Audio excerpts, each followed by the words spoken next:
नमस्कार, news point लेकर हाजिर हूं मैं राजीव। भारत जोड़ो यात्रा को केवल 2 दिन बाकी रह गए। भारत जोड़ो न्याय यात्रा कह सकते हैं उसको, सिर्फ 2 दिन बाकी रह गए हैं और राम मंदिर के उद्घाटन को 10 दिन।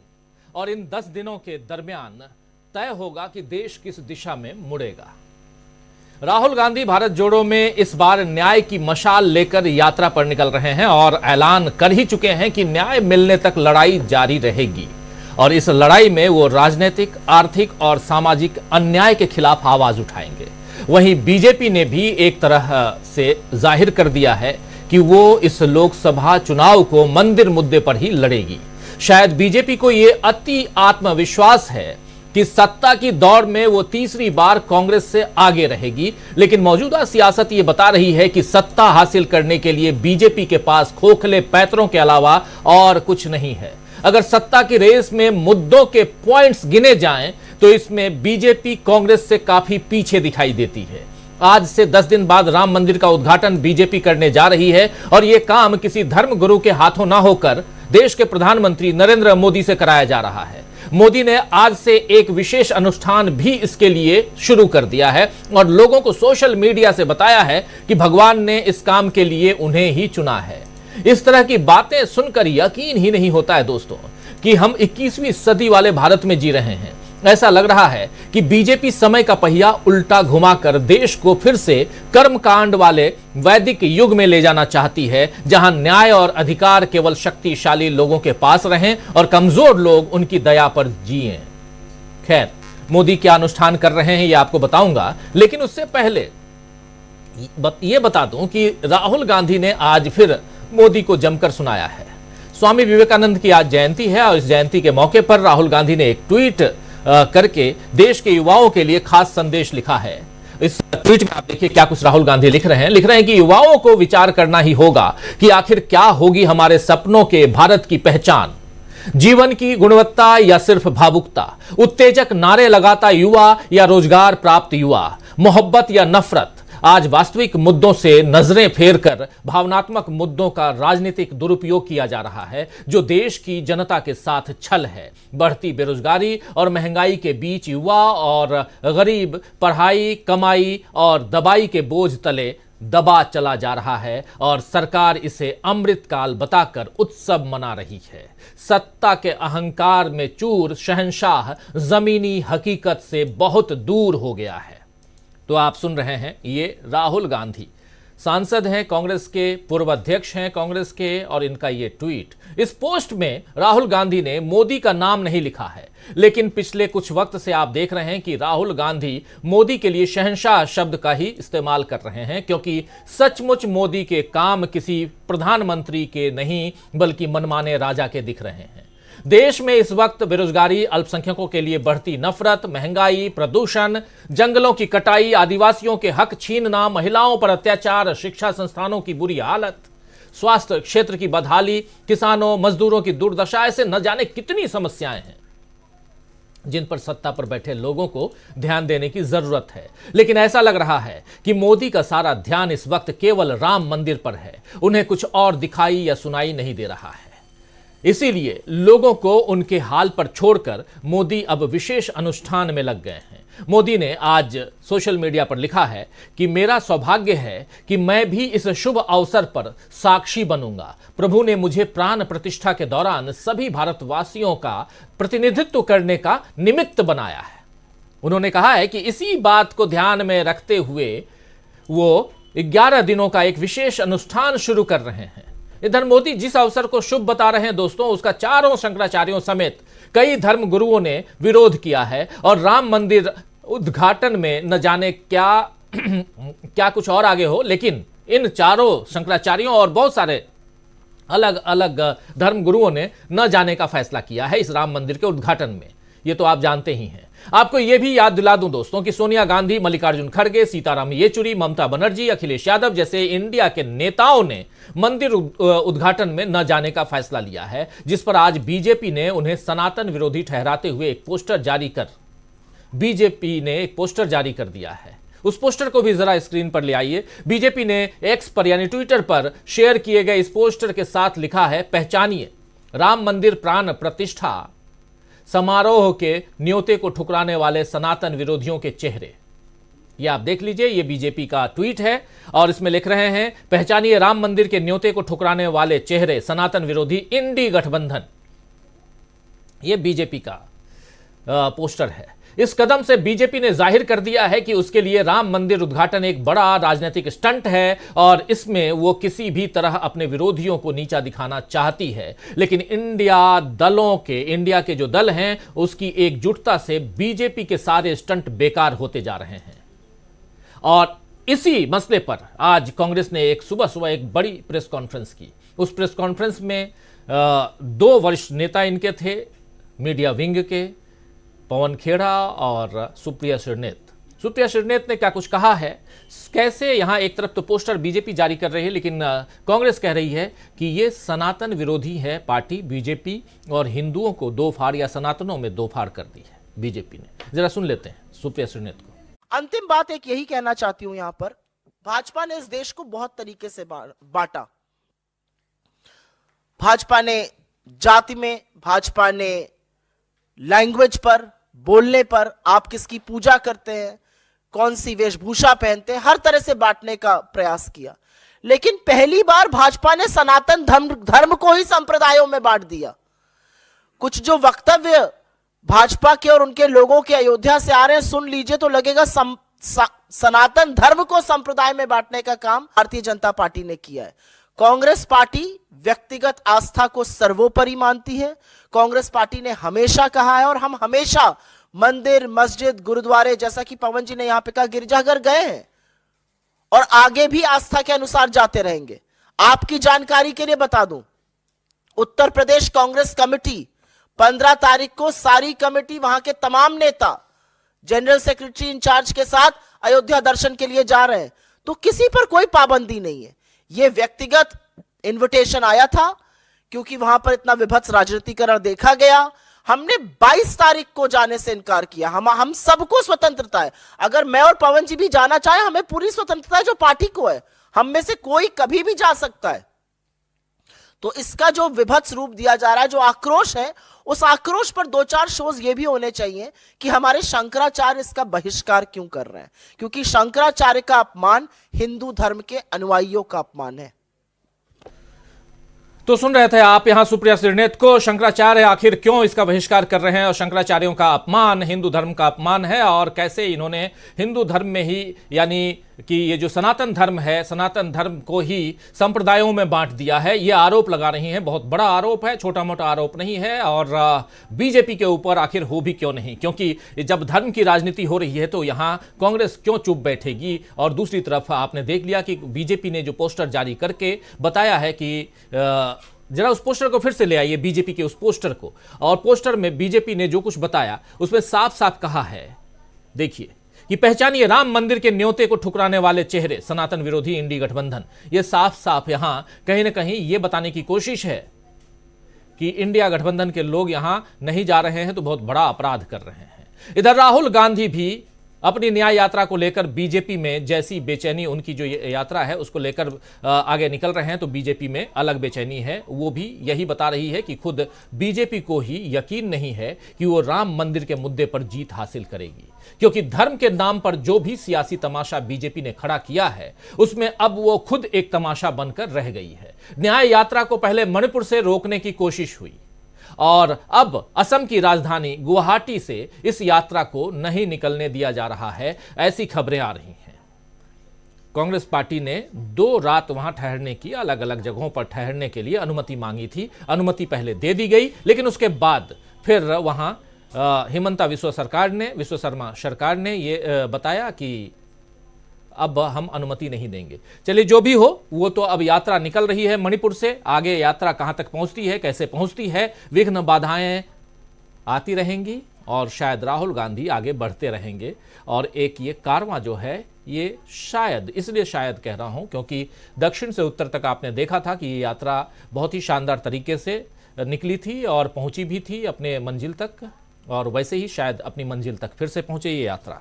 लेकिन जब धर्म और संप्रदाय और अलग अलग बातें होती हैं तो उस पर कांग्रेस पार्टी ने जो आज प्रेस कॉन्फ्रेंस की, उसमें एक चेहरा वहां पवन खेड़ा का भी था। पवन खेड़ा ने क्या कुछ कहा है ये सुन लेते हैं पहले, और फिर यात्रा में आते हैं कि क्या कुछ उधर चल रहा है। सुनिए जरा। हम जानना चाहते हैं कि मंदिर में कौन आए कौन ना आए, ये बताने वाले आप कौन हैं? प्रभु राम जब अयोध्या लौटे तो आम प्रजा उनके स्वागत के लिए उमड़ पड़ी थी। प्राण प्रतिष्ठा में वीवीआईपी की एंट्री लगाने वाले आप कौन हैं कि ये आएगा वो नहीं आएगा? जब हमारे जो सर्वोच्च धर्मगुरु हैं हिंदू धर्म के, वो विधिवत रामनवमी को प्राण प्रतिष्ठा करना चाहते थे, तो फिर ये पूरा कैमरों की फौज लेकर आधी अधूरी प्राण प्रतिष्ठा करने वाले आप कौन हैं? ये हम बार बार पूछ रहे हैं। हैरानी की बात है, बचपन से सुनते आए कि भाई राम की वजह से हम इस दुनिया में आए, उनकी उंगली पकड़कर चलते हैं हम, लेकिन हमने विज्ञापन देखे कि कोई और है जो राम भगवान। चलिए, ये आरोप प्रत्यारोप बाकी चीजें जो राम मंदिर को लेकर और ये जो बता रहे हैं वो विज्ञापन की भगवान राम को बचपन बाल स्वरूप राम को लेकर जा रहे हैं मोदी जी, और ये सारी बातें होती रही हैं। लेकिन दूसरी तस्वीर आप राहुल गांधी की देख रहे हैं, जो यात्रा इसलिए क्योंकि दो पैरेलल चीजें 2 दिन बाद यानी परसों से राहुल गांधी मणिपुर से अपनी यात्रा शुरू कर रहे हैं, और ठीक आज ही के दिन, आज के 10वें दिन, आज ही के दिन नहीं, आज के 10वें दिन यानी 22 तारीख को इधर प्रधानमंत्री नरेंद्र मोदी बड़े तामझाम के साथ अपनी यात्रा निकाल रहे हैं। यात्रा वो है जो धर्म की यात्रा है, मंदिर का उद्घाटन। अब मंदिर में प्राण प्रतिष्ठा, लेकिन मंदिर कितना बना है कितना नहीं बना है, कंस्ट्रक्शन वर्क अभी जारी है नहीं है जारी, ये सारी बातें आप तक हम पहुंचा चुके हैं। आइए पहले राहुल गांधी की बात करते हैं। राहुल के आगे क्या बीजेपी का डर जो है वो सामने तरह तरह से सामने आ रहा है, वो तो हम देख ही रहे हैं। और आज इसी मसले पर चर्चा करेंगे कि अलग अलग जो मुद्दे हैं कांग्रेस के, उन मुद्दों के सामने कैसे बीजेपी हार रही है। हम लिख भी रहे हैं कि मुद्दों की रेस में कांग्रेस से हारी बीजेपी, कैसे मुद्दों की रेस में बीजेपी कांग्रेस से हार रही है। चाहे वो राम मंदिर का मसला हो, चाहे वो न्याय यात्रा का मसला हो, चाहे वो इंडिया गठबंधन का मसला हो, क्योंकि इंडिया गठबंधन की तैयारियां और एनडीए की तैयारियां, गठबंधन बनाम गठबंधन ही अगर चर्चा की जाए, कल हम लोग चर्चा कर भी रहे थे, तो उन तैयारियों में भी क्या कुछ हो रहा है, कौन आगे है कौन पीछे है, इस रेस में कौन जीत रहा है कौन हार रहा है।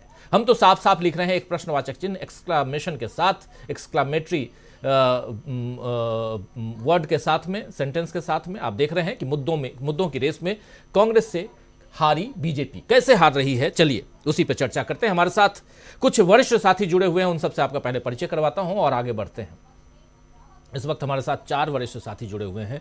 मीनू जैन जी हमारे साथ जुड़ी हुई हैं, हमारे साथ प्रशांत टंडन जी जुड़े हुए हैं, हमारे साथ डॉक्टर दीपक पाचपोर जी जुड़े हुए हैं और अमलेंदु उपाध्याय जी जुड़े हुए हैं। आप सबका स्वागत है, इस्तकबाल है, स्वागत आप तमाम दोस्त साथी शुभचिंतक आप सबका जो अब तक जुड़ चुके हैं, जो जुड़ने वाले हैं इस कार्यक्रम में। मीनू जी, सीधे आपके पास आना चाहता हूं। एक तरफ भारत जोड़ो न्याय यात्रा, उसमें भी बहुत सारी खबरें आ रही हैं, इंडिया गठबंधन की बहुत सारी खबरें हैं। कल वर्चुअल मीटिंग है इंडिया गठबंधन के तमाम दलों के वरिष्ठ नेताओं की भी बैठक है, कल वर्चुअल बैठक हो रही है, ये खबर अभी थोड़ी देर पहले आई। और उसके अलावा राहुल गांधी के ट्वीट को आपने देख लिया, युवाओं को सीधा संबोधित करते हुए, आज स्वामी विवेकानंद जी को याद करते हुए वो ट्वीट भी आपने देख लिया। और दूसरी तरफ प्रधानमंत्री नरेंद्र मोदी इस वक्त अनुष्ठान कर रहे हैं 11 दिनों का। ये चल क्या रहा है मीनू जी, ये अनुष्ठान अभी होता है क्या? जी देखिए, ये अनुष्ठान, ये जो चल रहा है, ये साफ साफ दिखा रहा है कि एक इस देश का प्रधानमंत्री है, वो अनुष्ठान में लगा हुआ है जो कि उसका काम नहीं है, और दूसरी तरफ विपक्षी दल है, वो काम कर रहे हैं जो असल में देश के राजनीतिक दलों का और उसके नेताओं का काम होता है। वो चुनाव की तैयारी कर रहे हैं, वो जनता के मुद्दों पे अपना फोकस बनाए हुए हैं और उनको चुनाव से पहले भी उठा रहे हैं और आगे भी तैयारी कर रहे हैं उठाने की। उसके अलावा जो चुनाव से संबंधित सीट शेयरिंग है या जो भी उनके गठबंधन की जो उनके कमिटमेंट्स हैं, वो उनको पूरा कर रहे हैं। लेकिन इस देश का जो प्रधानमंत्री है, उसके पास इतना खाली समय है कि वो अनुष्ठान में लगा हुआ है 11 दिनों के। अब ये 11 दिन का अनुष्ठान मुझे तो क्लियर नहीं हुआ, मेरे को ऐसा लगता है कि शायद वो एक जगह बैठ के वहां मंत्रों कुछ जाप वगैरह या कुछ ऐसा करेंगे जैसा मुझे आइडिया लगता है। तो मेरा ये कहना है कि क्या प्रधानमंत्री ने जो उनके अनुपस्थिति में जो संभालेगा देश का राजकाज किसी को डेजिग्नेट किया है क्या? भाई राजनाथ सिंह को डेजिग्नेट कर दिया हो या होम मिनिस्टर को कर दिया हो, रक्षा मंत्री को या वित्त मंत्री को, क्योंकि अनुष्ठान से उठेंगे तो है नहीं। अगर भाई अनुष्ठान कर रहे हैं तो वो लगातार ही बैठेंगे वहां पे। ये और जो प्रधानमंत्री ऑफिस की जो फाइलें हैं, कहा जाता है भी अंबार होता है फाइलों का साइन करने के लिए, तो प्रधानमंत्री जी पावर ऑफ अटॉर्नी दे रखी है किसी को जो साइन करेगा उनकी एब्सेंस में। मतलब खेल बना रखा है। आप ठीक है, आप प्राण प्रतिष्ठा तक में जाने का, जजमान बनने तक का तो आइडिया सही था, लेकिन ये अनुष्ठान का तो ये एक्सट्रीम हो गया। Too much, enough is enough. मतलब और अगर आप अनुष्ठान पर अनुष्ठान की बात कर रहे हैं तो फिर पत्नी भी लाइए, अब बोलना पड़ेगा। अभी तक तो हम इसको व्यक्तिगत करके चुप हो जाते थे कि चलिए व्यक्तिगत है उनके जीवन की बात, लेकिन अब आप आप इतने अनुष्ठान तक पे उतर आए हैं, 11 दिन तक आप अनुष्ठान करेंगे और उसमें डेफिनेटली कामकाज को छोड़ेंगे, तो फिर आप पूरा अनुष्ठान करिए, फिर पूरे विधि विधान के साथ शास्त्र सम्मत करिए, जिसकी की कहा जा रहा है बार बार कि पत्नी का होना जरूरी है। अब हो सकता है, क्या पता 22 तारीख तक इंतजार करें, हो सकता है वो शुभ घड़ी भी आ जाए, पत्नी भी शायद वहां पे आपको उस दिन दिखाई दे, चाहे छाया ही दिखाई दे उनकी या फोटो ही दिखाई दे। हो सकता है पंडितों ने निकाल दिया हो कि भी आप ना पॉकेट में फोटो रख लेना जसोदा बहन की, हो जाएगा काम उससे ही। ये भी हो सकता है कि इसीलिए वो इतने निश्चिंत हैं। तो प्रधानमंत्री जो है, देखिए, धर्म करें अपना, लेकिन उसको प्राइवेट रखें। आप धर्म करते हैं, पूजा करते हैं, उपवास करते हैं, कुछ भी करिए, लेकिन आप उसका अनाउंसमेंट कर रहे हैं पब्लिकली कि मैं 11 दिन का अनुष्ठान कर रहा हूं। आप अनुष्ठान जो कर रहे हैं तो मतलब किससे आपने परमिशन ली? खुद को अपने आप जबरदस्ती बना लिया कि मेरे अंदर, मैं जब भगवान को देखूंगा तो 140 लोगों की 140 करोड़ लोगों की दृष्टि से मैं देखूंगा। मतलब वो ये बता रहे हैं कि मेरे अंदर इतनी दिव्य ताकत आ जाएगी उस दिन कि जो मैं 140 करोड़ लोगों की जो ऊर्जा मेरे अंदर उस दिन होगी। मतलब हद है भाई खुद का इतना ग्लोरिफिकेशन, एंग्रेडाइजमेंट करने की, भाई हद है, हद है। मतलब कमाल है इस व्यक्ति का कि इन्हीं कामों में लगा रहता है दिन भर। और मुझे तो ऐसा लगता है कि अनुष्ठान भी चल रहे होंगे और ड्रेस रिहर्सल भी चलेगी, क्योंकि मेरे ख्याल से हर मंत्रोच्चार पे एक ड्रेस बदलेंगे प्रधानमंत्री। तो ये चीजें जो है ये कोई ज्यादा लंबी चलने वाली नहीं है। और इनके देखा देखी आज देश के चीफ जस्टिस भी लगे हुए हैं, भगवा कपड़े पहन के, धोती कुर्ता पहन के, वो द्वारकाधीश की उसमें गए हैं पूजा अर्चना करने, और उसको बाकायदा ANI को इंटरव्यू दे रहे हैं।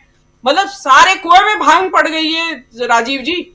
मतलब किसी को आप, मतलब चीफ जस्टिस से तो बिल्कुल भी उम्मीद नहीं थी कि वो इस तरह का नौटंकी करेंगे, और उन्होंने अपना बिल्कुल साफ साफ प्रदर्शन करके बता दिया। वो तो गोगोई से भी आगे निकल गए हैं, उन्होंने बता दिया है कि भाई मैं क्या हूं और क्या चाहता हूं। लेकिन लोग सवाल करेंगे कि मीनू जी से ये सवाल होगा कि अगर हमारे देश के चीफ जस्टिस ऑफ इंडिया या प्रधानमंत्री भगवा कपड़ा पहने, पूजा या अनुष्ठान करें, तो इसमें क्या हर्ज है? ये सवाल होगा तो क्या जवाब है?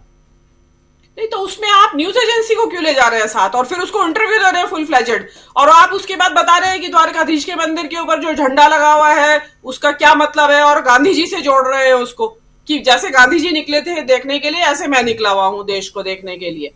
मतलब आप क्या बताना चाह रहे हैं? ये आपने आज से पहले देखा क्या किसी चीफ जस्टिस को इस तरीके से धोती कुर्ता, और वो भी भगवा रंग का?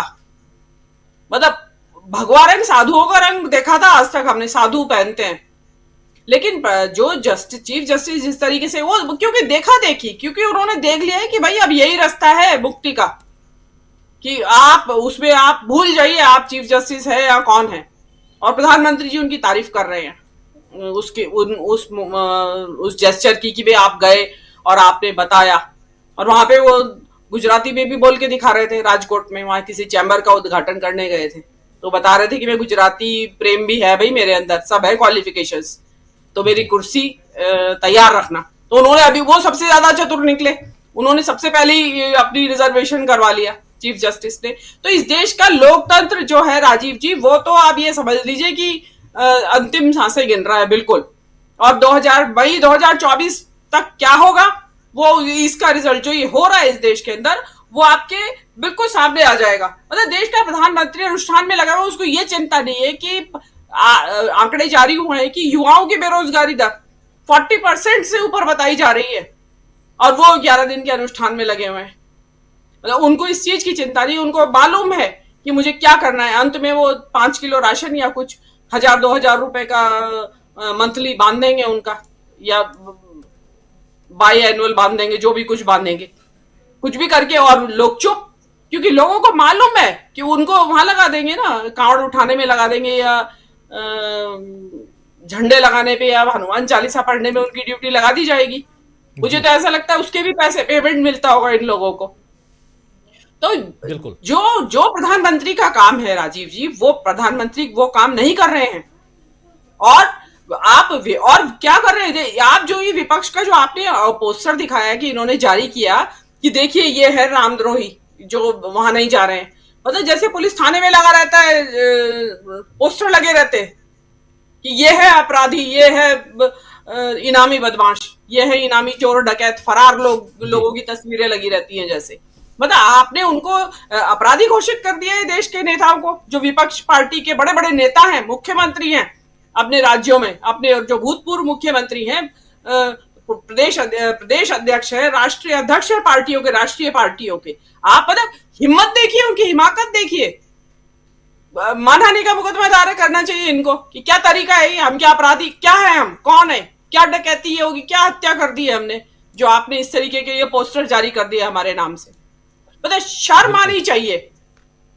तो अगर जो कोई जो 22 तारीख को जो नहीं जाएगा वो रामद्रोही है, देशद्रोही है, और हो सकता है मुकदमा भी चल जाए, हो सकता है। राजीव जी कुछ भरोसा नहीं, जो इनविटेशन जिनको मिला ना जाए तो उनको मुकदमा भी हो सकता है।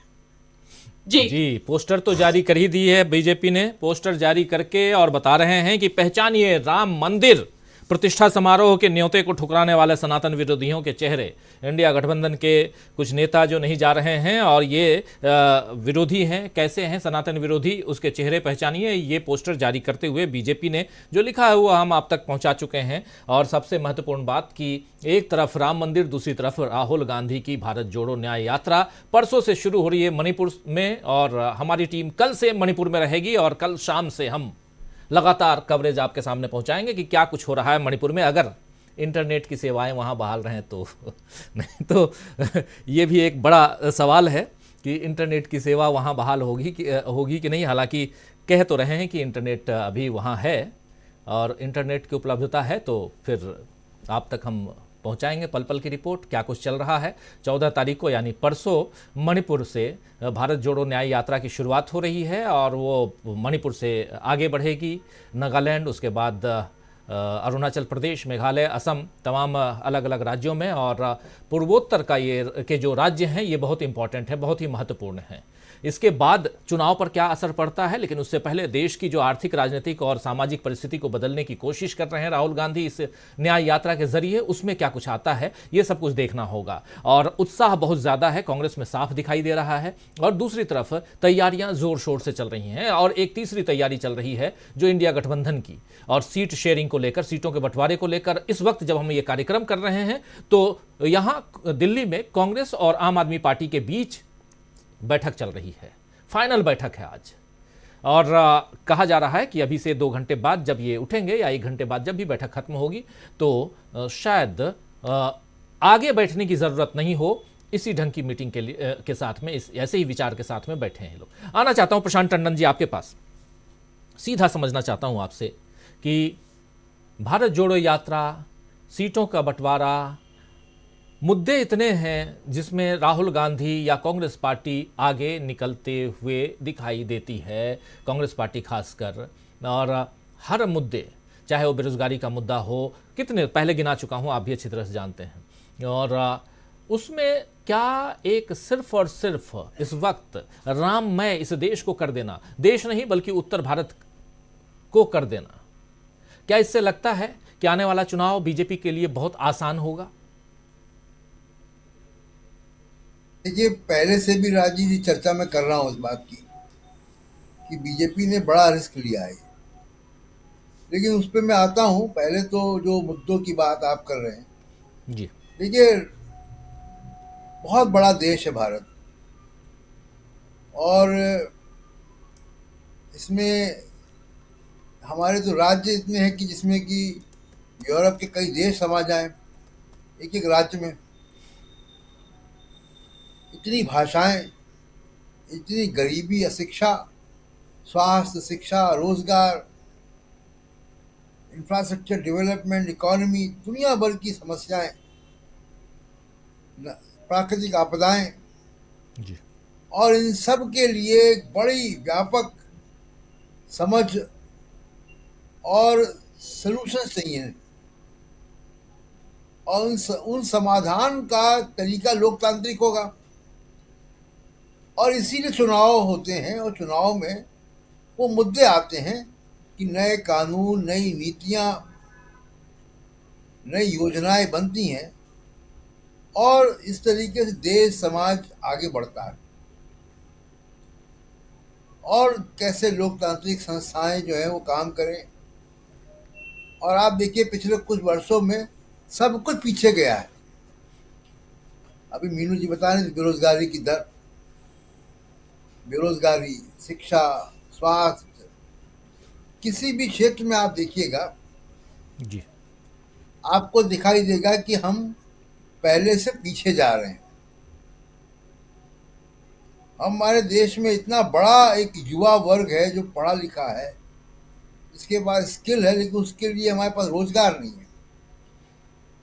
इन सारी समस्याओं का हल अयोध्या से नहीं आ सकता। अयोध्या से जो हल है वो एक आध्यात्म का है कि ठीक है भाई, आपको मन की शांति चाहिए तो आपको लिए धार्मिक स्थान पे जाना आवश्यक है, जाते हैं लोग जी इसीलिए। और जैसा मैंने राजीव जी पहले कहा था कि दबाव बहुत है बीजेपी के ऊपर और मोदी साहब के ऊपर, और उस दबाव के चलते 22 तारीख के कार्यक्रम का स्वरूप बदलेगा। एक तब्दीली आई उसमें कि आडवाणी जी को बुलाया गया। दूसरी तब्दीली ये आई कि अब चंपत राय के अलावा बाकी लोग भी लगाए गए।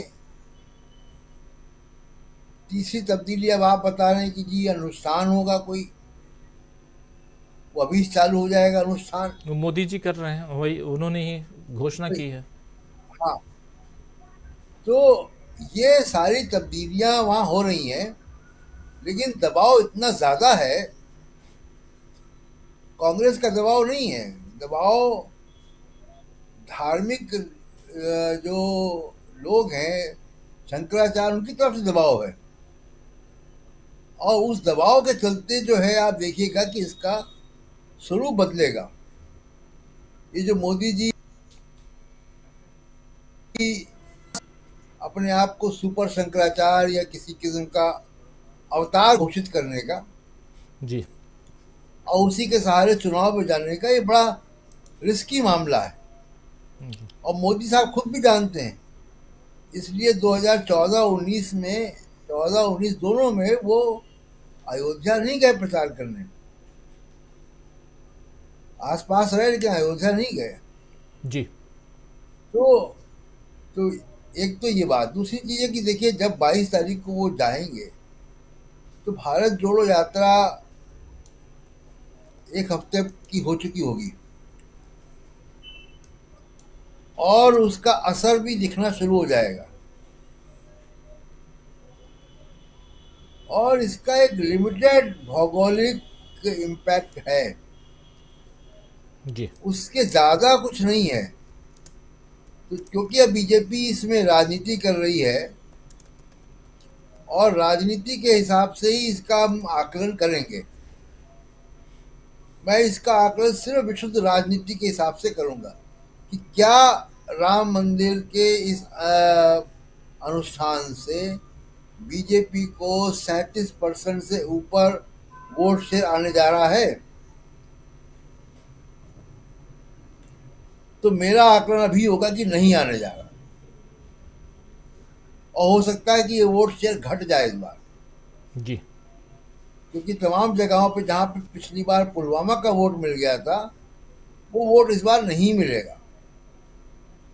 दूसरा कि सिर्फ 37% या 38% या 2% मान लीजिए कि बढ़ जाता है वोट शेयर, 39% हो जाता है, 40% हो जाता है।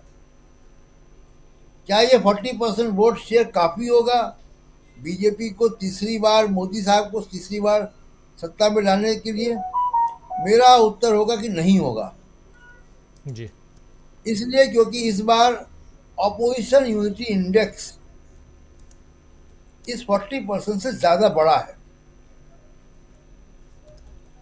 सीटों के समझौते हो रहे हैं, लगभग उसमें सील कर रहे हैं लोग। कांग्रेस पार्टी और दूसरी पार्टी की तरफ से वो सीटों के समझौतों में कोई बहुत विवाद नहीं नजर आ रहा है।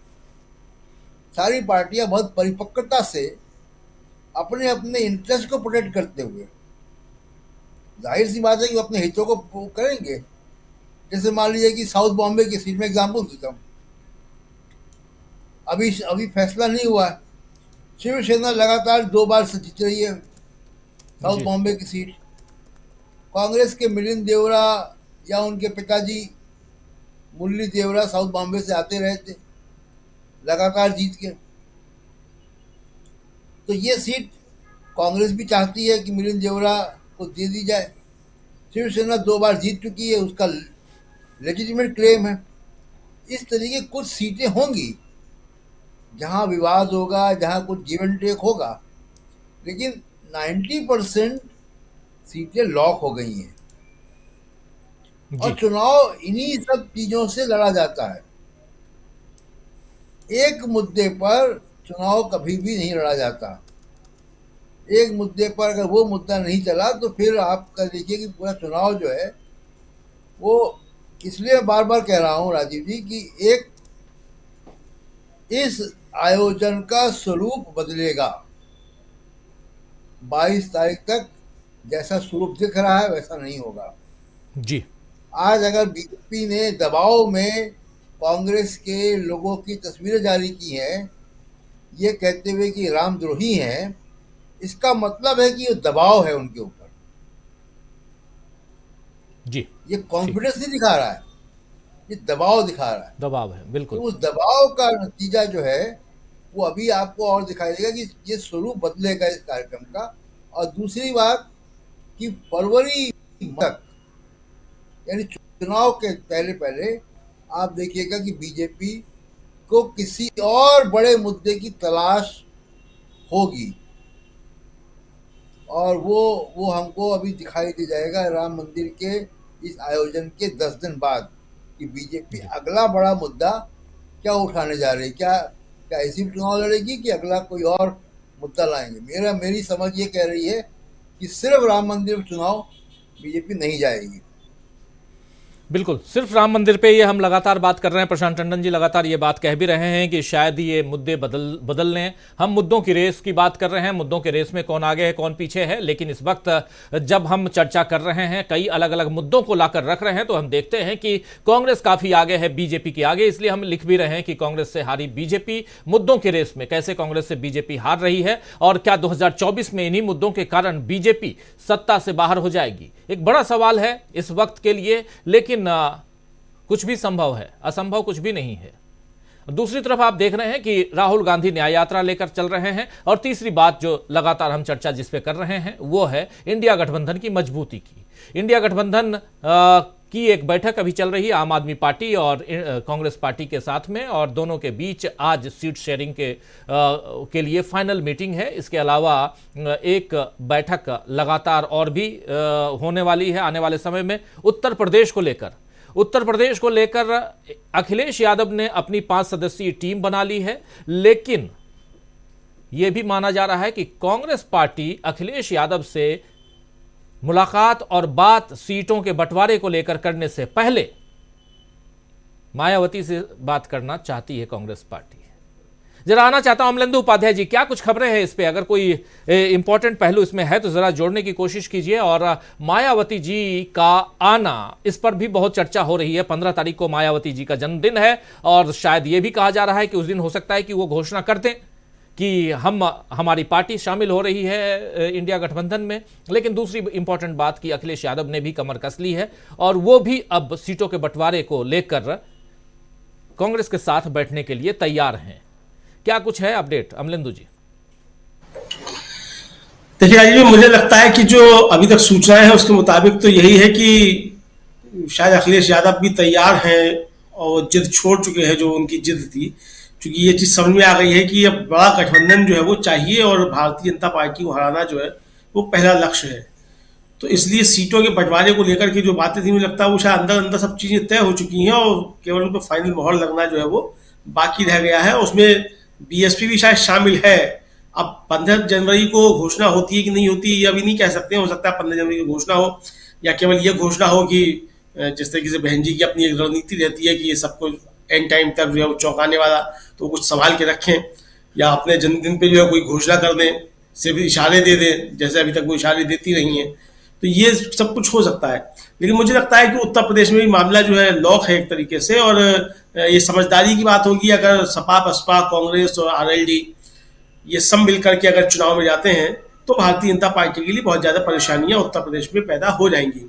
और मुझे लगता है कि इस चीज को भारतीय जनता पार्टी भी समझ रही है और इस बात को ये महत्व जो है वो अखिलेश यादव की भी समझ में आ गया है। और कांग्रेस तो खैर इस चीज को समझ ही रही थी, खासतौर से कांग्रेस की जो यूपी की इकाई है और यूपी के जो नेता है वो इस बात को पहले समझ रहे थे। आपको याद होगा राजीव जी, असल में जब मध्य प्रदेश का चुनाव हुआ विधानसभा का, तो उस समय जो एक तनातनी देखने को मिली थी समाजवादी पार्टी और कांग्रेस के बीच में, वो असल में वो समाजवादी पार्टी और कांग्रेस के बीच की तनातनी नहीं थी। वो तनातनी यही थी कि उत्तर प्रदेश की इकाई जो थी वो असल में बहुजन समाज पार्टी से समझौते की पक्षधर थी और उसका कहना था कि बहुजन समाज पार्टी के साथ भी समझौता किया जाए। अखिलेश यादव भी साथ रहते, अच्छी बात है, नहीं रहते तो उनके बदले उसको किया जाए। तो ये सूचना थी। अखिलेश यादव भड़के हुए इससे थे, तो उसी में जो थी वो सारी चीजें हुई। उन्होंने फिर जो अजय राय के लिए कुछ कह दिया कि चिरकुट नेता, और कमलनाथ ने भी कह दिया, वो सारी चीजें फिर होती नहीं। लेकिन अब जाकर के ये चीज समझ में आ गई मध्य प्रदेश के चुनाव के परिणाम आने के बाद कि खतरा ज्यादा बड़ा है।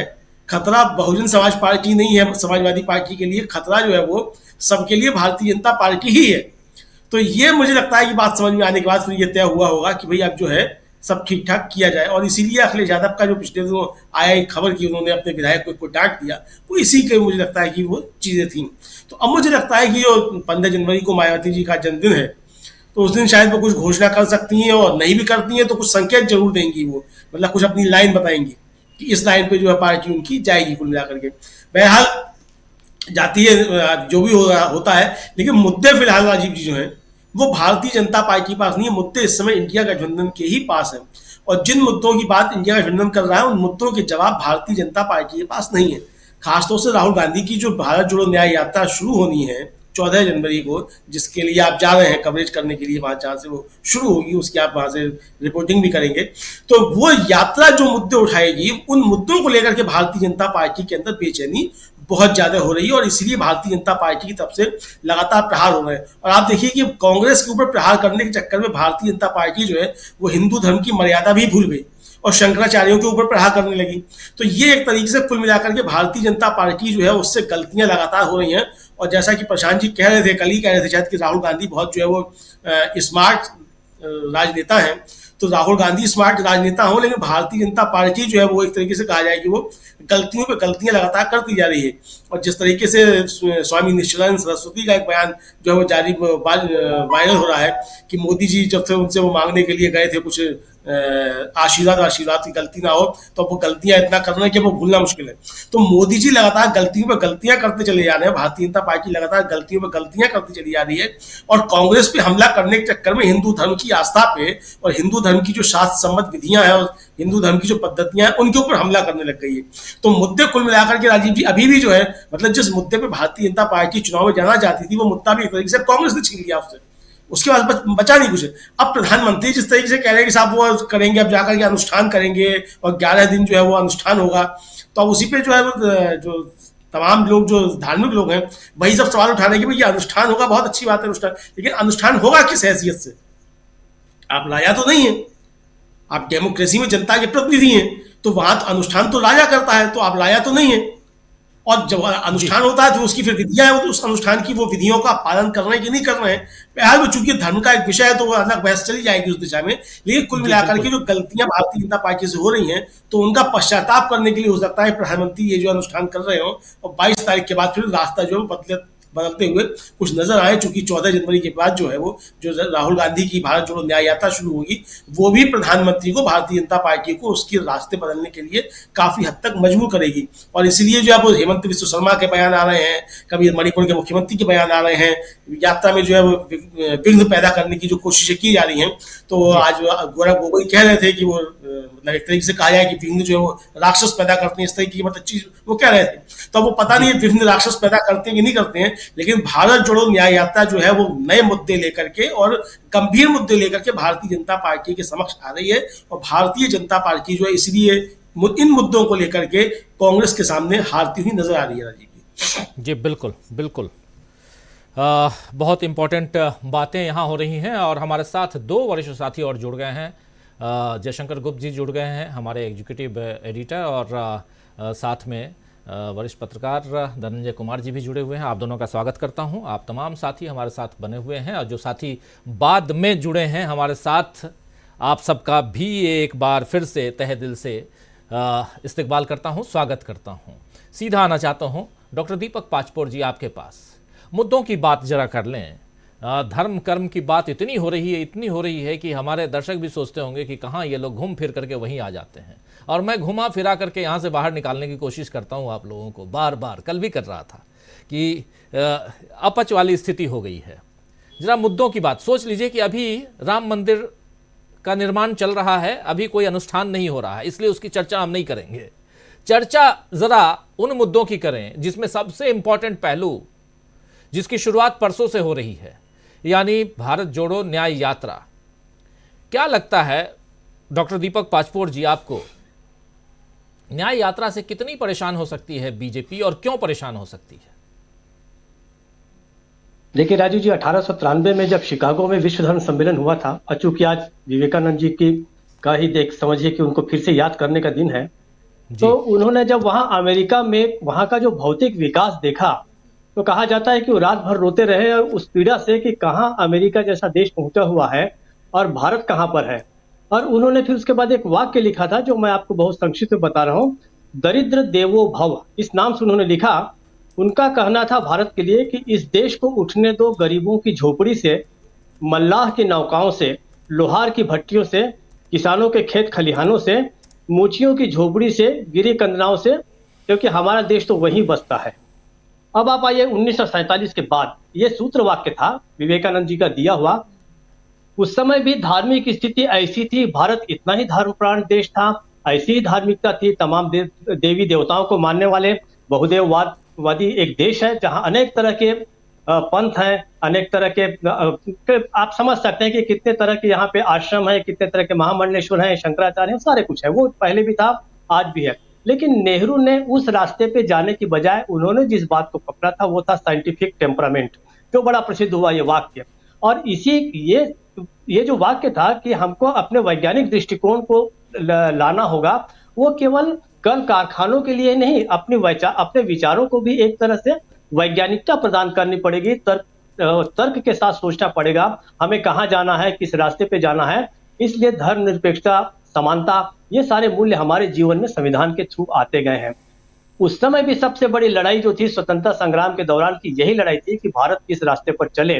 जिन लोगों को लगता था कि ये धर्मनिरपेक्षता, समतामूलक समाज, विश्व बंधुत्व, ये सारी चीजें बेकार हैं, उन्होंने दूसरा रास्ता पकड़ा, जो आज वही ताकतें हमको थोड़ी लग रही है कि बहुत बड़ी हो गई हैं।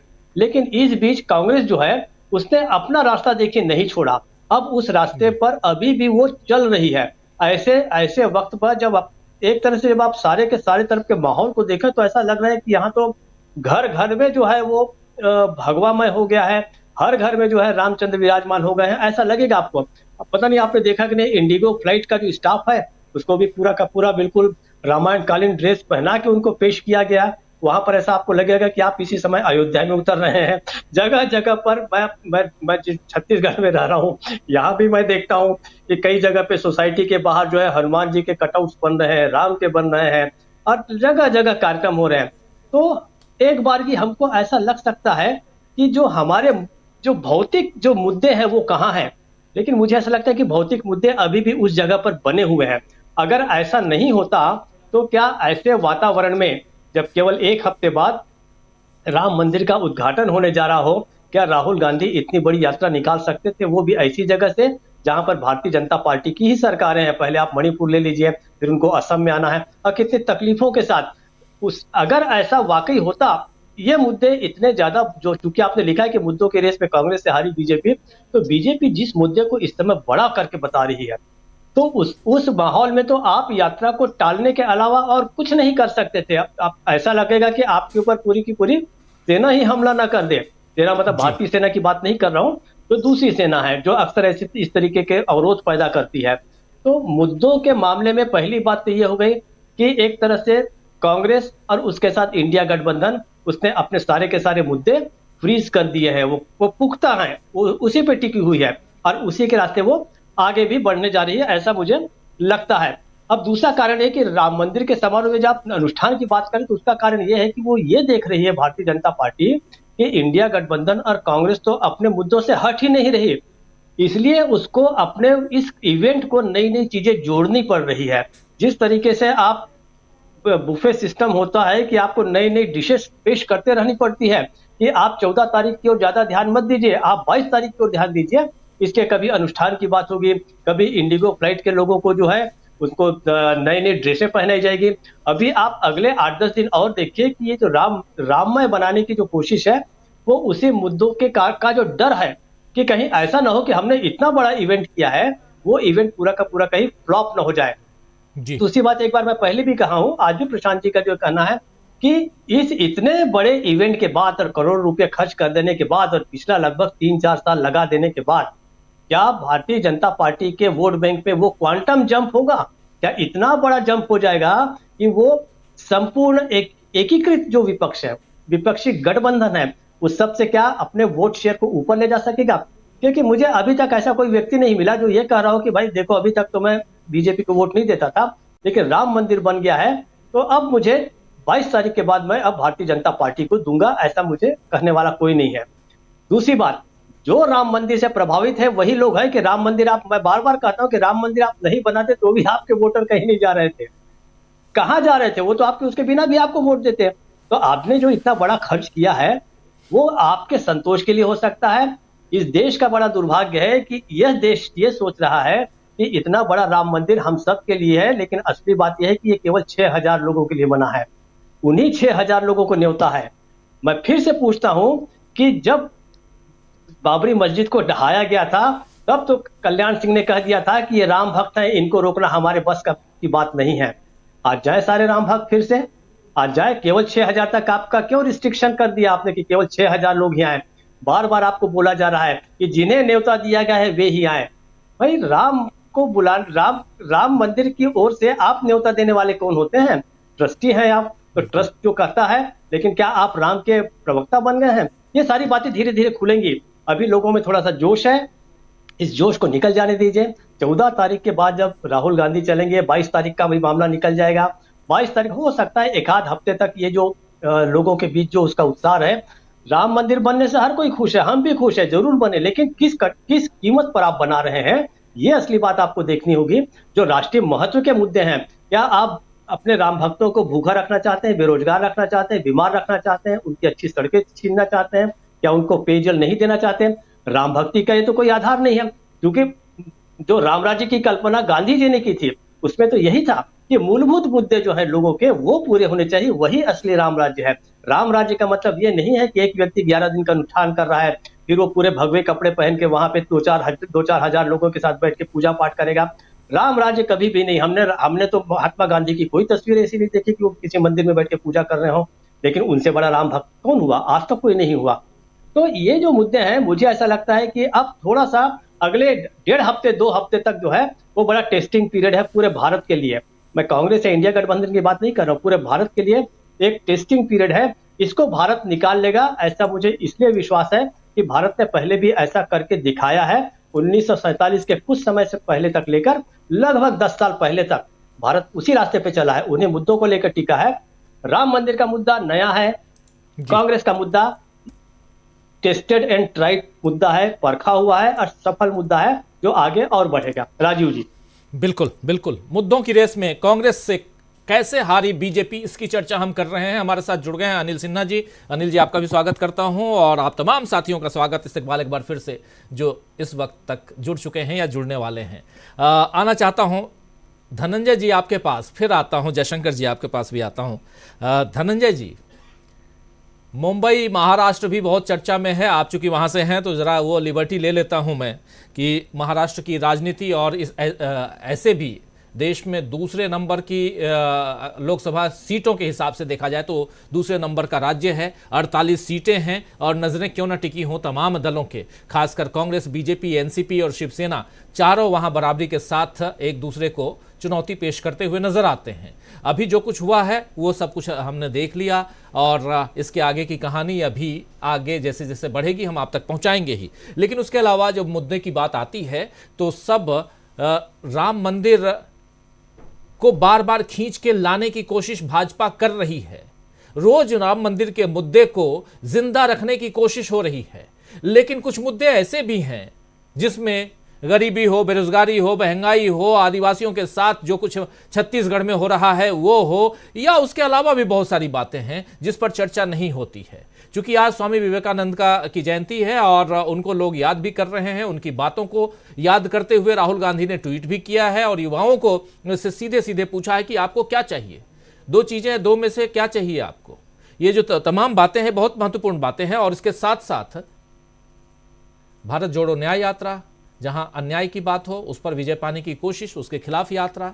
जरा मुद्दों को अगर देखा जाए, कैसे आपको लगता है कि कांग्रेस मुद्दों में या इंडिया गठबंधन मुद्दों के आधार पे, हालांकि मेरे कई साथी यहां पर जो हमारे साथी जो देख रहे हैं इस कार्यक्रम को लिखते हैं कि सब कुछ कर लीजिए, ईवीएम की चर्चा आप अगर नहीं करेंगे और ईवीएम से अगर चुनाव होगा तो फिर जीत तो बीजेपी की ही होगी।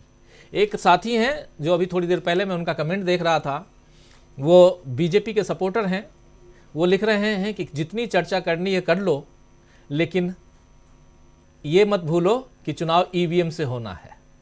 तो ये सब जो बातें हैं ये कहीं ना कहीं उन मुद्दों को दबाने की कोशिश होती है। तो दो महत्वपूर्ण बातें यहां हैं धनंजय जी। पहली बात कि राम मंदिर को बार बार जिंदा करने की कोशिश हो रही है, मतलब मुद्दे के नाम पे कह रहा हूं। दूसरी बात कि एक रेखा लंबी खींची जा चुकी है राहुल गांधी की न्याय यात्रा, और उस न्याय यात्रा को दबाने की कोशिश में इस मुद्दे को आगे बढ़ाने की जो चाहत है उसमें कहीं ना कहीं भाजपा पिछड़ती नजर आ रही है। कैसे देखते हैं आप? नहीं, आपको पिछड़ती नजर आ रही है, मुझे तो दौड़ती ही नजर नहीं आ रही है। मुद्दों को लेकर दौड़ कहां रही है?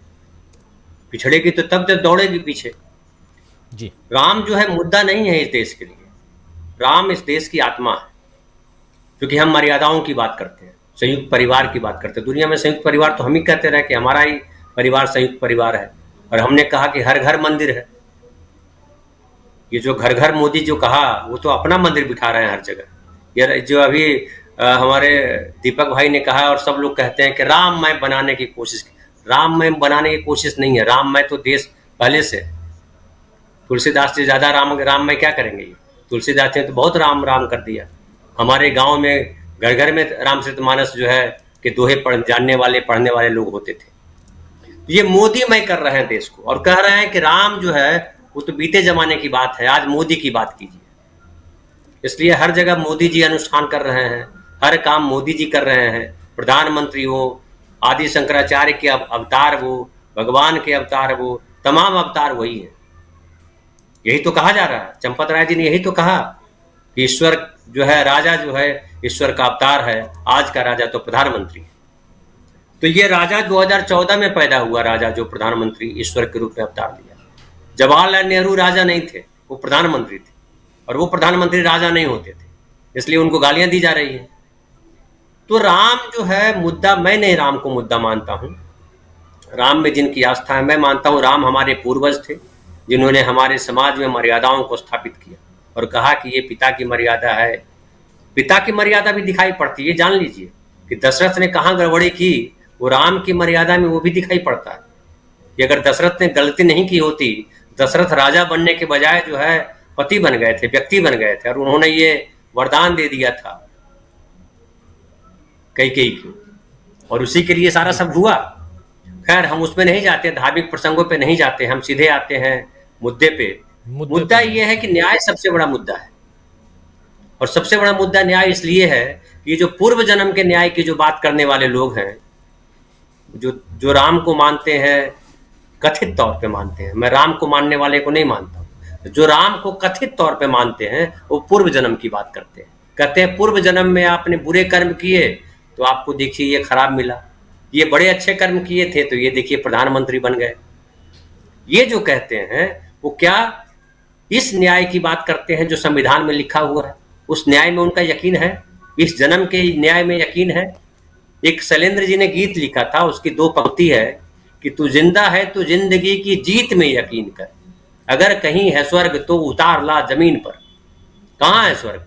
अभी दीपक भाई ने बताया कि जब विवेकानंद गए अमेरिका और उन्होंने वहां की खुशहाली देखी तो रोए और कहा कि काश हमारा देश ऐसा होता, और आकर के उन्होंने कहा कि कुछ समय के लिए देश ही हमारा धर्म है, देश को ही अपना धर्म कहा था। तो ये जो है ये धर्म की बात नहीं कर रहे हैं, ये मुद्दों की बात भी नहीं कर रहे हैं, ये अपनी अक्षमता, ये जो आरएसएस है जो 1925 ईस्वी से हिंदू राष्ट्र लेकर के चल रहा है, उसकी अक्षमता यहां आके फट पड़ी कि शंकराचार्य को गालियां दी जा रही।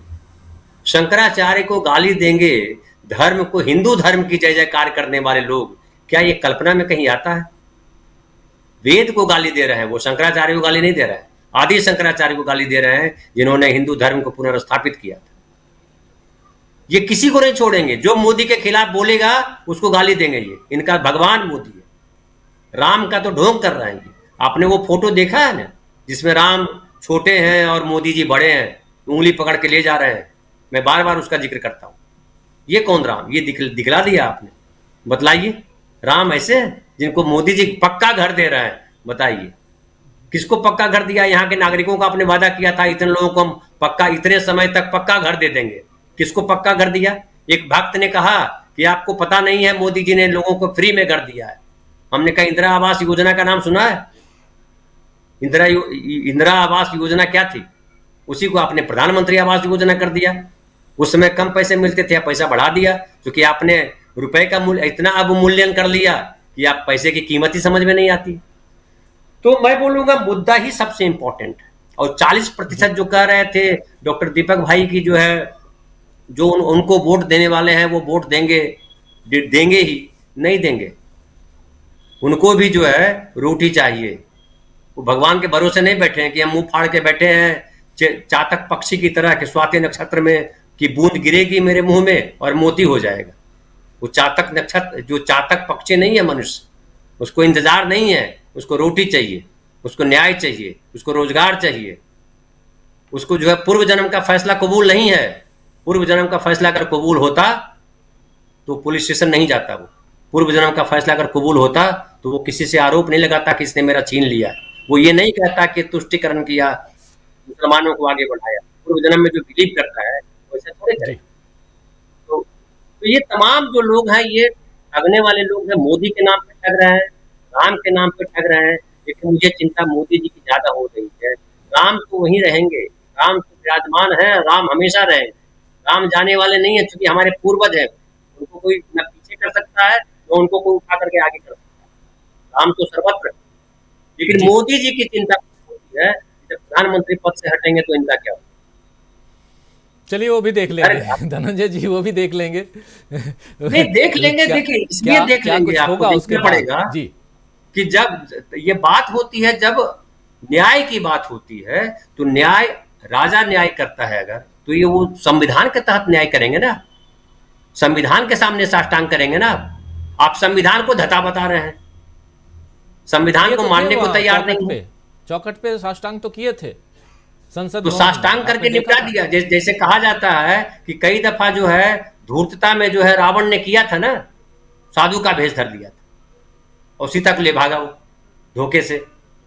तो ऐसी स्थिति भी होती है। लोकतंत्र हर लिया आपने सांसदों को बाहर निकाल दिया सारे। संसद में क्या होता, संसद में सहमति एक बहुत जरूरी विषय है। पहले कोशिश की जाती है सर्वसम्मति के किसी विषय पे। सर्वसम्मति अगर नहीं हो रही है तब बहुमत का आवरण लीजिए, बहुमत के सहारे चलिए आगे। लेकिन सर्वसम्मति संसद में सबसे जरूरी है। क्या सर्वसम्मति का सम्मान है? जब सर्वसम्मति का सम्मान नहीं है तो न्याय का सम्मान नहीं है।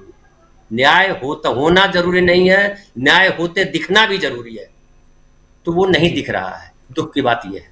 जी बिल्कुल, न्याय होते दिखना जरूरी है। राहुल गांधी उसी न्याय के नाम पर यात्रा निकाल रहे हैं। सामाजिक न्याय की चर्चा खूब होती रही, हम लोग पहले भी करते रहे। हालांकि बाद में ये सामाजिक, राजनीतिक और आर्थिक न्याय के नाम पर राहुल गांधी अब भारत जोड़ो न्याय यात्रा निकाल रहे हैं परसों से, जिसका कवरेज हम लगातार आपको दिखाएंगे और मणिपुर से हमारी टीम लगातार आपके साथ रहेगी। तो आप जुड़िए कल शाम से ही हमारे साथ। मणिपुर से हम सीधे आप तक लाइव पहुंचाएंगे भारत जोड़ो न्याय यात्रा में क्या कुछ चल रहा है। लेकिन सबसे बड़ी बात कि जो न्याय है, न्याय शब्द है, उसमें बहुत कुछ छिपा हुआ है। और इसी को लेकर जो सामाजिक न्याय की चर्चा राहुल गांधी पिछले चुनावों में भी करते रहे और जाति आधारित जनगणना की बात भी होती रही। जाति आधारित जनगणना एक ऐसा मसला है जिसको एक मुद्दा बनाने की कोशिश राहुल गांधी ने की थी, या कांग्रेस पार्टी या विपक्ष ने की थी इन 5 राज्यों के चुनाव में। लेकिन क्या वो मुद्दा अब ठंडे बस्ते में जा चुका है, या आने वाले समय में धर्म की जो बात चल रही है उसके अलावा आने वाले समय में यह मुद्दा फिर से आगे बढ़ेगा? और यह मुद्दा अगर आगे बढ़ता है तो फिर उत्तर प्रदेश और बिहार जो मुख्य राज्य हैं, इस पर क्या कुछ असर पड़ेगा? मुद्दे की बात है। आना चाहता हूं जयशंकर जी आपके पास इन्हीं सवालों के साथ। कैसे देखा जाए? आप और भी बातें इसमें जोड़ सकते हैं। राजीव जी, 2-3 बातें हैं। अभी इस देश में 2 राजनीतिक आयोजन होने जा रहे हैं। एक राजनीतिक आयोजन जो राहुल गांधी अपनी भारत जोड़ो न्याय यात्रा करने जा रहे हैं पूरब से पश्चिम की तरफ, मणिपुर से कर रहे हैं, और दूसरा राजनीतिक आयोजन अयोध्या में हो रहा है। देखिए, मैं उसको धार्मिक आयोजन नहीं मान सकता। धार्मिक आयोजन होता तो शास्त्र और धर्म के आधार पे होता। जब मंदिर पूरा बन जाता तब उसमें प्राण प्रतिष्ठा मूर्तियों की होती। एक बात। दूसरा ये कि अगर आपको बहुत जल्दी थी तो रामनवमी आने वाला है, रामनवमी का त्यौहार अप्रैल में होने वाला है, तो आप रामनवमी के दिन आप कर सकते थे, प्राण प्रतिष्ठा कर सकते थे। लेकिन चूंकि आपको चुनाव की हड़बड़ी है, मालूम है कि फरवरी में या मार्च में उसके नोटिफिकेशन अधिसूचना जारी हो जाएगी चुनाव की, और अप्रैल में नहीं कर पाएंगे आप, तब तक चुनाव निपट जाएगा, तो आप उसका लाभ नहीं ले पाएंगे। तो इसलिए सीधा सीधा ये राजनीतिक है और कुछ इसमें है नहीं। और दूसरी तरफ मतलब आश्चर्य हुआ, अभी जब धनंजय बता रहे थे, हमने भी देखा तो मुझे बहुत कष्ट हुआ।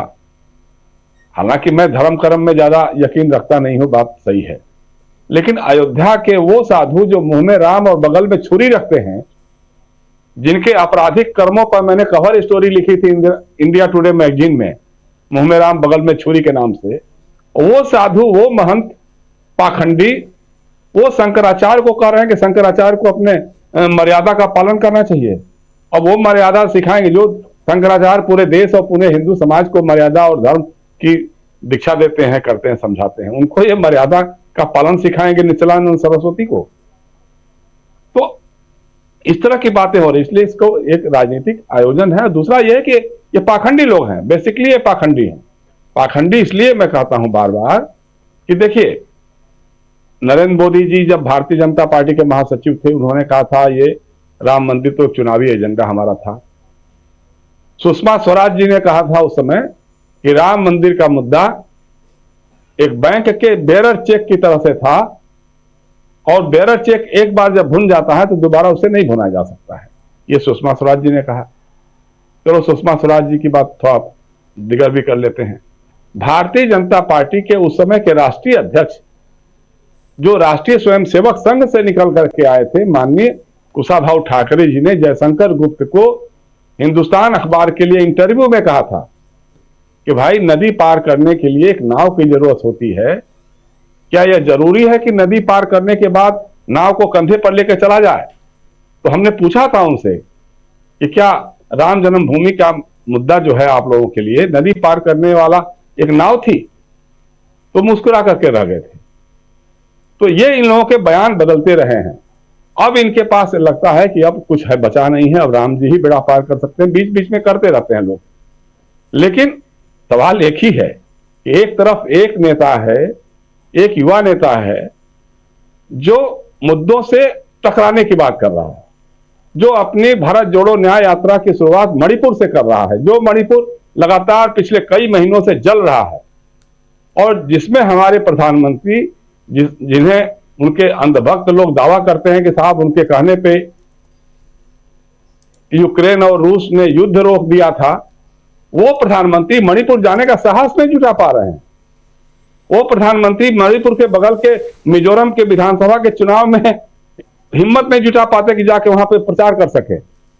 वैसे माहौल में राहुल गांधी अगर वहां से अपनी न्याय यात्रा शुरू कर रहे हैं तो इससे बढ़िया बात और इससे बड़ी बात और कुछ हो ही नहीं सकती है कि आदमी वो जा रहा है और समझाने की कोशिश कर रहा है कि देखो भाई, चाहे तुम मैतेई हो, चाहे कुकी हो, चाहे आदिवासी हो, चाहे ईसाई हो, चाहे हिंदू हो, प्रेम व्यवहार से रहोगे, आपस में संवाद करके रहोगे, आपस की समस्याओं को का समाधान ढूंढने की कोशिश करोगे, बैठ करके बात करोगे तो बात सुधर सकती है, समझ सकती है। जो ये कहने का साहस रखता है, जो पूरे उत्तर पूर्व से लेकर के पश्चिम भारत तक जाने की बात कर रहा है और जगह जगह अपनी बातें पहुंचाना चाहता है, कभी मुद्दों से वो भटक नहीं रहा है, चाहे बेरोजगारी का सवाल हो, चाहे महंगाई का सवाल हो, ये सारे सवाल लेकर के उठ रहा है वो आदमी। चाहे करप्शन जिस ढंग से बढ़ा हुआ है, या जाति की बातें भी है, जाति एक सच्चाई तो है। तो आपको मालूम है ना कि जिस समय मंडल आयोग की रिपोर्ट लागू हुई थी, उसी समय आडवाणी जी कमंडल लेकर के सामने आ गए थे। सामाजिक न्याय की बात जब जब होगी तब तब धर्म जो है उसकी रास्ते में बाधा बन करके आएगा और उसको ढकने की कोशिश करेगा। आज आप देखिएगा, सबसे अधिक जो है जितनी ये यात्राएं होती हैं, कांवड़ यात्रा हो चाहे जो भी हो, दंगे फसाद होते हैं, सभी में ओबीसी के लोगों को, दलित समाज के लोगों को, आदिवासी लोगों को ये लोग उलझाते हैं, फंसाते हैं। आज राम के तथाकथित प्राण प्रतिष्ठा की जो बात हो रही है, उसमें इस देश की राष्ट्रपति द्रौपदी मुर्मू क्यों नहीं जा रही हैं? सवाल तो है, क्योंकि ये लोग बार बार उदाहरण यही लोग देते हैं, कहते हैं कि साहब सोमनाथ की यात्रा में तो राजेंद्र प्रसाद जी राष्ट्रपति जी गए थे। तो भाई, जब राष्ट्रपति जी सोमनाथ की यात्रा में गए थे, मंदिर में जब नवनिर्माण हुआ था, तो अयोध्या के नवनिर्माण या राम मंदिर के प्राण प्रतिष्ठा समारोह में राष्ट्रपति हमारी क्यों नहीं जा सकती? इसलिए नहीं जा सकती हैं कि वो आदिवासी हैं, इसलिए नहीं जा सकती हैं कि महिला हैं। और सुनिए, पूर्व राष्ट्रपति रामनाथ कोविंद जी को ही बुला लेते आप, उनको भी नहीं, क्योंकि वो दलित हैं, उनको नहीं बुलाएंगे आप। वो कहां गए बजरंगी, विनय कटियार, सबसे अधिक तो वही उस समय आग बबूला होते थे। उमा भारती कहां है? वो सबसे अधिक बोलती थी, उस समय बात करती थी। तो जिन लोगों का आंदोलन में, चाहे हम उस आंदोलन को गलत मानते हैं, गलत ढंग से हुआ हो रहा था, वो बात एक अलग बात है, लेकिन आंदोलन करने में तो अग्रणी भूमिका इन्हीं लोगों की थी, आडवाणी की थी, मुरली मनोहर जोशी की थी। इन लोगों का कहीं अता पता नहीं है। और जो बताते थे कि तो चुनावी मुद्दा है, ये तो हमारे लिए कोई मायने नहीं रखता है, और वो अब वहां जाकर के वो यात्राएं कर रहे हैं, रोड शो कर रहे हैं। आज पता है आप, अयोध्या में एक होटल का जो सबसे निम्न होटल माना जाएगा, उस पर भी 90,000 रुपए का किराया है। अयोध्या के अगल बगल की सारी जमीनें गुजरात के व्यापारियों ने खरीद ली है। सारे होटल और मोटल वो लोग बना रहे हैं, चाहे बनारस का हो, चाहे मथुरा का हो, चाहे अयोध्या का हो। तो ये पूरा का पूरा खेल जो है राजनीतिक और अर्थव्यवस्था का खेल है मिला करके, ये सारा चल रहा है। लेकिन वही है, जब जनमत जग जाएगा, आपके दर्शक ने, श्रोता ने जो भाजपाई आप बता रहे थे, वो कह रहे थे ना कि ईवीएम, हमारे पास ईवीएम है। देखिए, ईवीएम टीवीएम सब धरा रह जाता है अगर जनता सड़क पे आ जाती है। जनता तय कर लेती है कि हमको, हमारे बेटे को रोजगार चाहिए, हमारे परिवार को राशन चाहिए, हमको भ्रष्टाचार से मुक्ति चाहिए, हमको सम्मान की जिंदगी जीने का अवसर चाहिए, सामाजिक न्याय चाहिए। अगर ये तय कर लेते हैं लोग, तो आपका ईवीएम कुछ चलने वाला नहीं है, सब धरे का धरा रह जाएगा। हमने 1977 में देखा है, 1971 के चुनाव में लोग कहते थे, यही जनसंघ के लोग थे जो आज भाजपाई बने घूम रहे हैं, लोग कहते थे इंदिरा गांधी ने रूस से, मास्को से कोई स्याही लाई है, वो बैलेट पेपर पे चला दिया है, तो इसलिए वो जीत गई है। लेकिन 77 में तो स्याही काम नहीं की, क्योंकि जनता सामने खुल करके आ गई थी। उसी तरह से आपके सारे जाल बट्टे जितने भी हैं, चाहे ईवीएम में हो चाहे कहीं भी हो, वो सब अगर जनता ने तय कर लिया कि नहीं अब बदल देना है, ये जुमलेबाजों को जो झूठ बोल बोल करके राज कर रहे हैं देश के ऊपर, उनको बदल देना है। वो फर्जी गारंटी देने वाले लोग हैं, उनको बदल देना है। अगर ये जनता तय कर लेगी, मतदाता तय कर लेंगे, तो फिर कोई ईवीएम हम काम नहीं करने वाली है। जी राजीव जी जी बिल्कुल, ईवीएम की बात लगातार होती है और बहुत सही आप कह रहे हैं। जब जनता सोच लेगी कि बदलना है तो बदल देगी, चाहे आप कितने भी ईवीएम बदल दीजिए, लेकिन जनता बदलेगी और होता भी है। रिजल्ट सामने है, कुछ राज्यों के रिजल्ट हैं, कर्नाटक को हमने देखा सामने, हमने तेलंगाना को भी देखा, तो ये दो तो महत्वपूर्ण हैं। हिमाचल प्रदेश को भी हमने इसी साल देखा, पिछले साल जो चुनाव हुए उसी में देखा। तो बदलने का जब होता है तो बदल देती है जनता, लेकिन बात यह है कि मुद्दों की रेस में कैसे हार रही है बीजेपी, और बीजेपी के पास क्या राम मंदिर के अलावा कोई मुद्दा बचा नहीं। लेकिन जैसा कह रहे हैं जयशंकर जी कि क्या राम मंदिर रूपी नाव को कब तक कंधे पर लेकर ढोती रहेगी बीजेपी, सवाल तो है। उस समय आपने इंटरव्यू लिया था, लेकिन अब आज की तारीख में फिर से अगर पूछिए तो लोग शायद यही कहेंगे कि नहीं नहीं अभी थोड़ा सा देख लेते हैं, शायद ये मुद्दा काम कर जाए। थोड़ी दूर तक कंधे पे इस नाव को लेकर आगे बढ़ते हैं रेत में, लेकिन रेत में चलना मुश्किल होता है, आप सब जानते हैं अच्छी तरह से। आना चाहता हूं अनिल सिन्हा जी आपके पास। अनिल जी कैसे देखते हैं, सामाजिक न्याय की हम बात कर रहे थे और बहुत महत्वपूर्ण है, क्योंकि बाकी जितने भी अर्थ है और राजनीति दोनों कहीं ना कहीं एक दूसरे से जुड़े होते हैं, और अभी भी अर्थ और राजनीति का खेल हम लोग देख ही रहे हैं। एक सर्वोच्च कुर्सी पे बैठे हुए हैं और एक देश के सर्वोच्च व्यापारी बने हुए हैं, इसकी चर्चा खूब होती है। एक तरफ अर्थ है, दूसरी तरफ राजनीति है, लेकिन जब समाज की बात आती है तो यहां धर्म के चादर से उसको ढकने की कोशिश होती है, जो हो रहा है अभी। और जयशंकर जी कह भी रहे थे कि जब मंडल की बात आई तो कमंडल को सामने लाकर खड़ा कर दिया गया, जलाकर राख कर देंगे, 2 बूंद छिड़केंगे। तो जरा आपसे समझना चाहता हूं कि अब जो राजनीति हो रही है, जिसमें राहुल गांधी आगे निकल रहे हैं, जिसमें एक नाम आ गया है न्याय, तो इसलिए ये यहां बहुत इंपॉर्टेंट हो जाता है कि भारत जोड़ो यात्रा ठीक है भारत को जोड़ने के लिए, लेकिन भारत के लोगों को न्याय दिलाने के, उनको उनका हक दिलाने के लिए अगर यात्रा निकल रही है तो एक परेशानी का सबब तो बनता है। एक सवाल यहां पैदा होता है कि आखिर इस न्याय के तहत उसके अंदर कैसे किन मुद्दों को देखा जाए। देश की राजनीति क्या यहां से कुछ अलग दिशा में हमको जाते हुए दिखाई दे रही है? बहुत सारे सवाल उठते हैं, जरा उस पर आपका विचार सुनना चाहता हूं। देखिए, 2 दृष्टियों का ये मुद्दों का संघर्ष से ज्यादा 2 दृष्टि और 2 विचारधारा का संघर्ष है। और एक विचारधारा जो डिसरप्शन की विचारधारा है, जिसको कि नफरत की विचारधारा राहुल गांधी ने कहा है, मैं उसको डिसरप्शन की विचारधारा मानता हूं। और इसको सिर्फ चुनावी या मुद्दों के हिसाब से मत देखिए, इसको जो बड़े पैमाने पर जो डिसरप्शन है, संस्कृति, धर्म, अर्थव्यवस्था तो है ही, उसके हिसाब से देखिए कि उन्होंने किस तरह से सबको विखंडित किया है और विध्वंस कर रहे हैं। और ये बहुत बड़ा सवाल है जो अभी राम मंदिर वाला चल रहा है, उसमें उसको आप सिर्फ इस हिसाब से नहीं देखना चाहिए कि ये जो है जो चुनाव में कितना फायदा करेगा उनको। और क्या कई मुद्दे उठ भी रहे हैं कि भाई इन्विटेशन नहीं स्वीकार किया कांग्रेस ने तो गलती की कि सही किया ये, लेकिन उससे जरा बड़ा मामला है। मामला इसलिए बड़ा है कि जो धर्म अभी तक हम लोग जिसका कि देखिए देश जो है ये भारतीय संस्कृति या धर्म जो भी है, हिंदू धर्म, वो हजारों साल का, सैकड़ों साल का धर्म है। उस धर्म में वो जो डिसरप्शन आ रहे हैं उस पर भी चर्चा होनी चाहिए। ये जो शंकराचार्य वाला विवाद है वो छोटा मोटा विवाद नहीं है, वो जो जिसकी चर्चा की अभी हमसे पहले लोगों ने, वो बहुत बड़ा विवाद है। क्योंकि आप देख लीजिए कि ये क्या कर रहे हैं। ये उस जो मूल धर्म है, जो संस्कृति जो बनी है, मैं नहीं उनके समर्थन में हूँ। शंकराचार्य भी एक कड़ी है, एक मतलब हिस्सा है उस हिंदू धर्म के। उनकी सारी बातों से कोई सहमत न कभी हुए, उस समय भी नहीं हुए, उनके चेले भी नहीं हुए, लेकिन उसको भी डिसरप्ट कर रहा है। और वो जो पूरा जो वैष्णव शाक्त और शैव जो है, जो परंपरा जो है, मैं मानता हूँ जो भारतीय संस्कृति और धर्म है, वो हिंदू धर्म एक तरह से फेडरेशन है, एक तरह से संघीय ढांचा उसका रहा है। उसमें एकोमोडेट किया, उसने इस्लाम तक को एकोमोडेट किया, उसने मतलब जो भी विचार है अलग, क्रिश्चियनिटी को ये किया, मतलब एकोमोडेट किया। सिर्फ उतना ही नहीं, उनको भी प्रभावित किया। जो भारत में इस्लाम है और ईसाई धर्म है वो अलग है, जो दुनिया में आप देखते हैं। तो वो जो है ये लोग इसको अगर जैसे एक बार कहा था ना कि ग्रेट डिवाइडर, तो मुझको लग रहा है कि ग्रेट डिसरप्टर अगर कोई वर्ड हो, महाविध्वंसक व्यक्तित्व का अगर नाम लेना हो तो नाम लेना चाहिए जिसका आप लगातार नाम ले रहे हैं, उनका नाम महाविध्वंसक के रूप में लेना चाहिए, जो संस्कृति और सबको नष्ट करना चाहते हैं। ये सिर्फ बेरोजगारी, रोजगार और इस यहाँ तक का मामला नहीं है, वो कितना कुछ डिसरप्ट कर रहे हैं वो आप देखिए कि जिस तरह की अयोध्या बनाना चाहते हैं वो किसी वैष्णव कवि ने, किसी भक्ति आंदोलन के, तुलसीदास ने नहीं इसकी कल्पना की थी।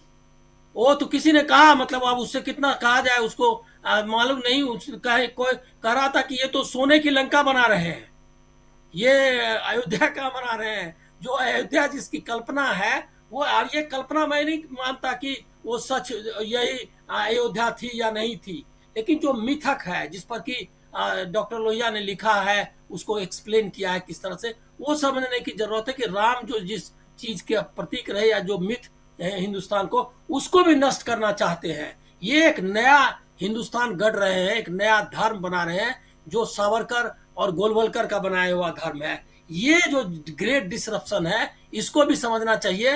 राहुल गांधी जो मणिपुर से एक सिंबोलिज्म है, जो कहा जयशंकर जी ने कि जिस तरह से वहां हुआ है और उस वहां से यात्रा कर रहे हैं, एक मतलब आप सोच लीजिए कि एक अभी के समय में आपको तात्कालिक लग रहा है कि इसका असर है, लेकिन तात्कालिक से ज्यादा इसका वो है कि जो डिसरप्शन उन्होंने किया है। आप मणिपुर के समाज का ही देख लीजिए, वो जो वैष्णव धर्म वहां जिस तरह गया और जिस तरह से वहां का जो ताना बना उसको भी नष्ट करके उनको एक हिंदू आइडेंटिटी मैतेई लोगों को दे करके उन्होंने सांप्रदायिक बना दिया।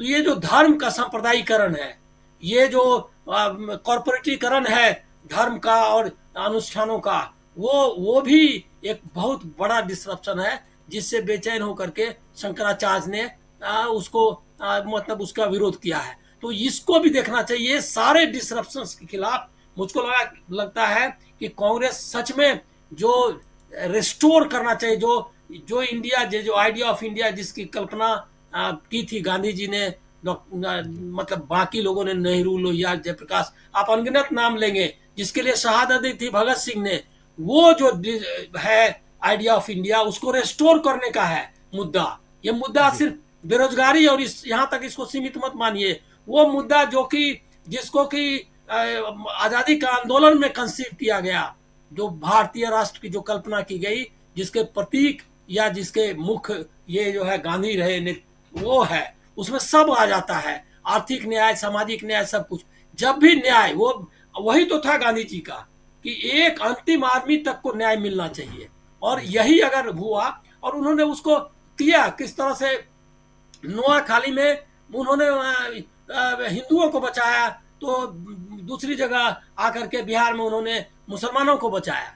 मतलब कि ये जो स्पिरिट है, ये जो आत्मा, उसको नष्ट कर रही है भाजपा और मोदी। और एक लास्ट आपको एक आज जो उन्होंने कहा, अब देखिए कितना संविधान को किस तरह धज्जियां उड़ा रहे हैं। वो जो जा रहे हैं, आ रहे हैं, वो सब अलग बात है। उनका आज का स्टेटमेंट देखिए, गॉड ने हमको इसके लिए चुना है कि हम जो है ये काम करने के लिए, प्राण प्रतिष्ठा के लिए। अब बताइए कि भारत का प्रधानमंत्री सीधे संविधान को चुनौती दे रहा है। गॉड ने नहीं चुना है। वो राजा क्लेम करते थे कि हमको ईश्वर ने भेजा है आपको पर शासन करने के लिए, हमने आपको मतदान दे करके किया है, और आप अपने मन से अपने मतलब संविधान का की सारी जो ये है उसको, मतलब प्रक्रिया और उसकी शर्तें, उसको सबको तोड़ के आप वहां जा रहे हैं, और आप इसको बता रहे हैं कि गॉड ने आपको चुना। वो यही बताना चाहते हैं, लेकिन हमको लग रहा है कि देश इस तरह से किसी को अवतार इतनी आसानी से नहीं मान लेने वाला है। इसके लिए बहुत कुछ करना होता है। आप दिन में 10 बार परिधान बदलें और उसके बाद एक कैमरे में किसी और आदमी को बर्दाश्त नहीं कर सकें, और उसके बाद आप दावा करें कि आपको गॉड ने चुना है किसी शुद्धिकरण के लिए और किसी ये के लिए, क्या कहते हैं, मतलब उनकी प्राण प्रतिष्ठा के लिए। ये हिंदू धर्म के भी किसी मतलब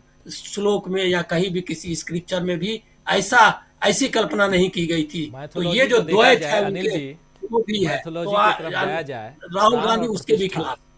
दोनों अगर आप थोड़ा भगवानमय हो जाइए, जरा भक्तिमय हो जाइए, तो देने वाला और प्रतिष्ठा दिलाने वाला, दोनों को आप प्राण प्रतिष्ठा दिलवा रहे हो। चलिए कि क्या बोलें, लेकिन उन्होंने जो लिखा है मोदी जी ने, जरा उसको स्क्रीन पे ले आइए। थोड़ी देर पहले उनके ट्वीट को मैं लेके आया भी था, अगर हमारी टीम लेके आ जाए तो वो कह रहे हैं मोदी जी कि मेरा सौभाग्य है कि मैं भी इस शुभ अवसर का साक्षी बनूंगा। प्रभु ने, जो आप कह रहे थे अनिल जी, वही बात मैं यहाँ कह रहा हूँ, प्रभु ने मुझे प्राण प्रतिष्ठा के दौरान सभी भारतवासियों का प्रतिनिधित्व करने का निमित्त बनाया है। ये कह रहे हैं नरेंद्र मोदी। प्रभु ने इनको इसका निमित्त बनाया है, प्राण प्रतिष्ठा के दौरान सभी भारतवासियों का प्रतिनिधित्व करने का निमित्त बनाया है। और दूसरी तरफ आप तस्वीर तो देख ही रहे हैं, जिसमें मोदी जी छोटे रामलला को, यानी बाल रामलला को हाथ पकड़ के ले जा रहे हैं कि चलिए, इतने लोगों के सिर पे हमने छत दिलवा ही दी, अब ये एक छत एक घर हम आपको भी दिला रहे हैं। ऐसे भी कुछ सोशल मीडिया पे वैसे कुछ विजुअल्स चल रहे हैं, कुछ कैरिकेचर्स चल रहे हैं, कुछ फोटोग्राफ्स चल रहे हैं, कुछ कहानियाँ चल रही हैं। और बीजेपी कर्नाटका ने ट्वीट किया था, मतलब ये सोशल मीडिया पे ऐसा नहीं, आधिकारिक तौर पर बीजेपी कर्नाटका ने ट्वीट करके बताया था कि मोदी जी ने इतने करोड़ लोगों को घर तो दिलवाया ही, और उतना ही नहीं, अब एक घर रामलला को भी दे दिया है। तो देखिए, ये है जो अनिल जी अभी कह रहे थे। चलिए जरा अनिल जी के पास आ जाऊं, क्लोजिंग करें अनिल जी अपनी बात, और उसके बाद फिर आगे बढ़ते हैं। जी अनिल जी। हाँ, तो यही मैं कह रहा था कि ये दायित्व असल में जो आइडिया ऑफ इंडिया है और जो डिसरप्शंस चल रहा है, मतलब आइडिया ऑफ इंडिया को बचाने का और जो डिसरप्शंस है उसको रोकने का, उसका दायित्व राहुल गांधी ने उठाया है। ये इस जो मुद्दे की जो राजनीति है, वो मुद्दे की राजनीति नहीं, मैं मानता हूँ कि वो जो डिसरप्शन है उसको रोकने के लिए उसको ये करने की उठाया है। और उन्होंने तो दिखाया है, जो भारत जोड़ो यात्रा में कम से कम जो तस्वीर अपने व्यक्तित्व की भी उन्होंने पेश की है, वो मुझको मतलब अतिरेक ना हो, लेकिन आपको गांधी की याद दिलाएगा कि कम से कम जो है उन्होंने वो सादगी दिखाने की कोशिश की। वह काफी कोशिश की गई उनके चरित्र को पेंट करने की, कि इस तरह से चित्रित करने की कि इस तरह के कंटेनर में जा रहे हैं और मतलब ये परिधान और ये जूते, लेकिन कुछ चला नहीं। तो मैं मानता हूं कि वो जो है उसी दिशा में है। एक जो विचारधारा का बड़ा संघर्ष है, उसका दायित्व उन्होंने उठाया है, और ये दोनों टकराहट अभी आपको 15 दिन में और तेज होती हुई दिखाई देगी। बिल्कुल बिल्कुल, आने वाले समय में 12 नहीं बल्कि 10 दिन, ठीक आज से 10वें दिन पर बिल्कुल भक्ति भाव उमड़ता रहेगा। एक टेलीविज़न चैनल ने अपनी गाड़ी पे लिखवा रखा है कि मंदिर वहीं बनवाया है, और चल रहा है, वो गाड़ी चल रही है, सोशल मीडिया पे आप देख सकते हैं। प्रधान टंडन जी, मंदिर से ज़्यादा मुद्दे की बात, और मुद्दे में भी न्याय की बात, कैसे देखा जाए इस न्याय यात्रा को? देखिए राजीव जी, चुनाव जैसे मैं पहले चर्चा कर रहा था,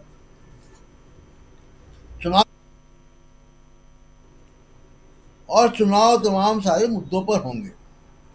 ये और बीजेपी के लिए जो परेशानी की बात है वो ये है कि जहां बीजेपी का अस्तित्व निर्भर करता है कि वो सत्ता में आएंगे या नहीं आएंगे,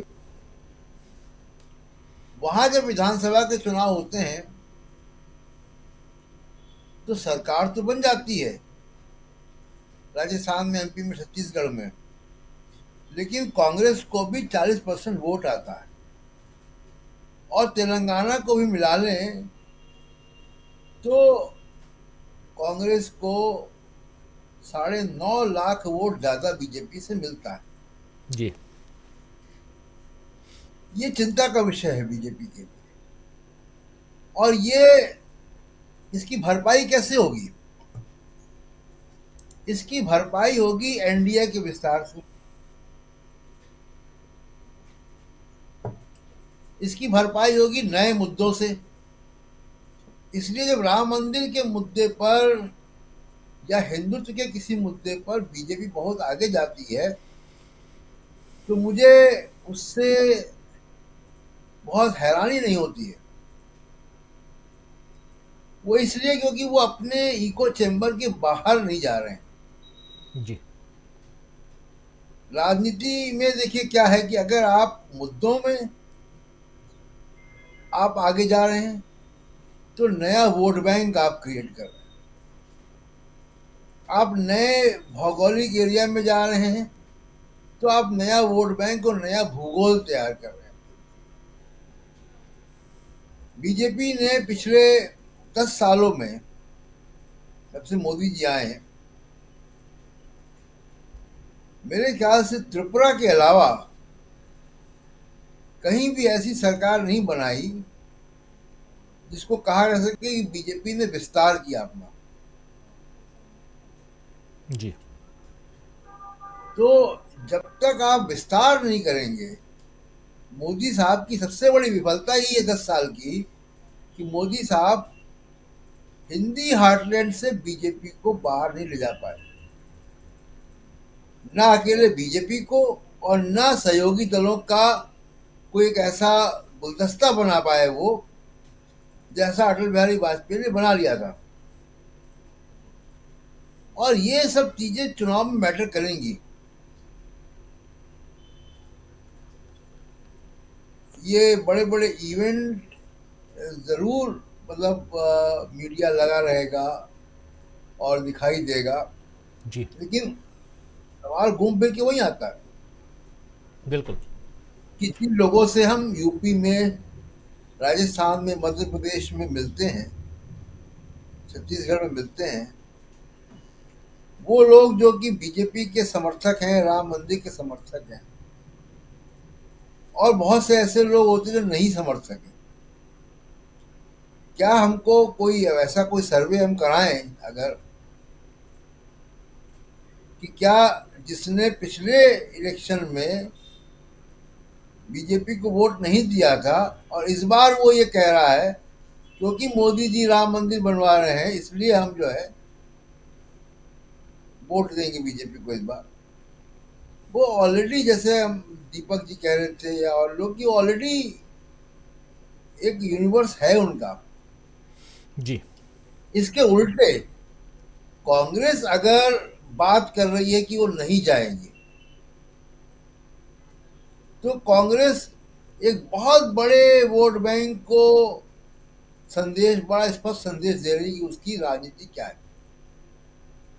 कांग्रेस अगर जाति जनगणना की बात कर रही है तो एक नए वोट बैंक को संदेश दे रही है जी। न्याय की बात पहली बार कांग्रेस कर रही है। कांग्रेस ने सामाजिक न्याय इंप्लीमेंट किया है नीतियों के, लेकिन जाति आधारित सामाजिक न्याय की अवधारणा कांग्रेस का मुद्दा कभी भी नहीं रही। जयशंकर जी बताएंगे, लंबे समय से वो देखते हैं कांग्रेस को।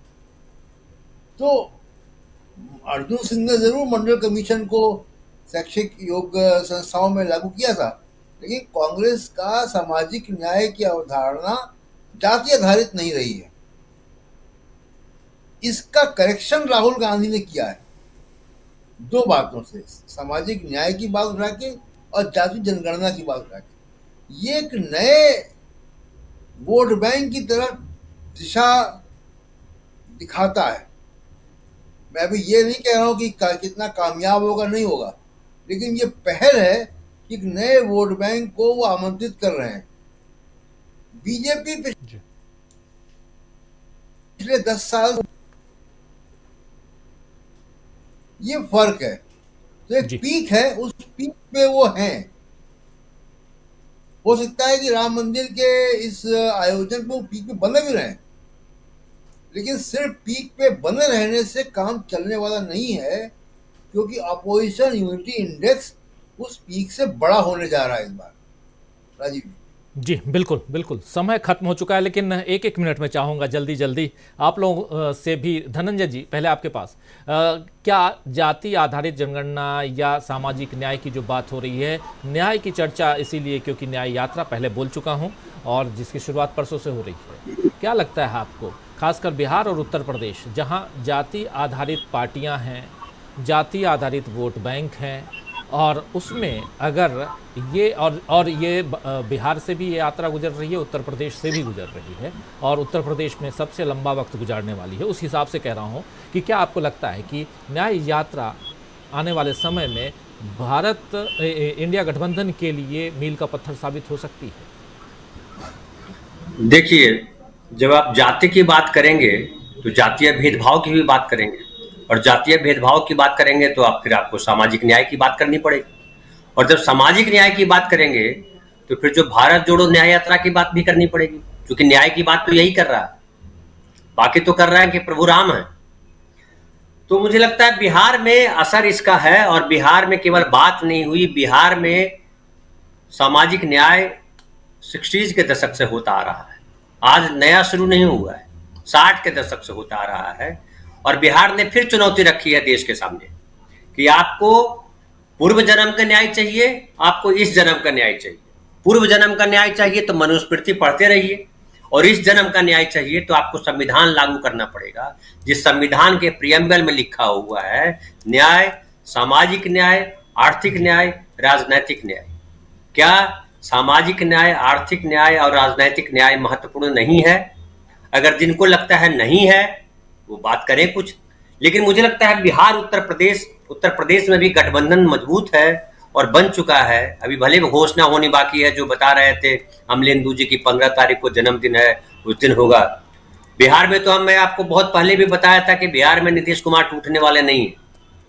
कई सारे चैनल जो है कह के थक गए, अब दर्शक भी भाग गए उनके। पहले जो 60,000 दर्शक देख रहे थे, अभी वो 6,000 पे आ गए। तो ये स्थिति है। तो मुझे लग रहा है ये न्याय यात्रा जो है, ये जो देश की धारा है वो बदलने वाली यात्रा होगी, और मुझे लगता है फिर से हम उस जगह पहुंच जाएंगे। न्याय यात्रा हमें वह पहुंचाएगी जहां संविधान है, जहां संविधान कहता है कि आओ हम आपको ले चलेंगे नई दुनिया की तरफ। बिल्कुल बिल्कुल बिल्कुल। अनिल जी, कैसे आप देखते हैं इसको, न्याय यात्रा?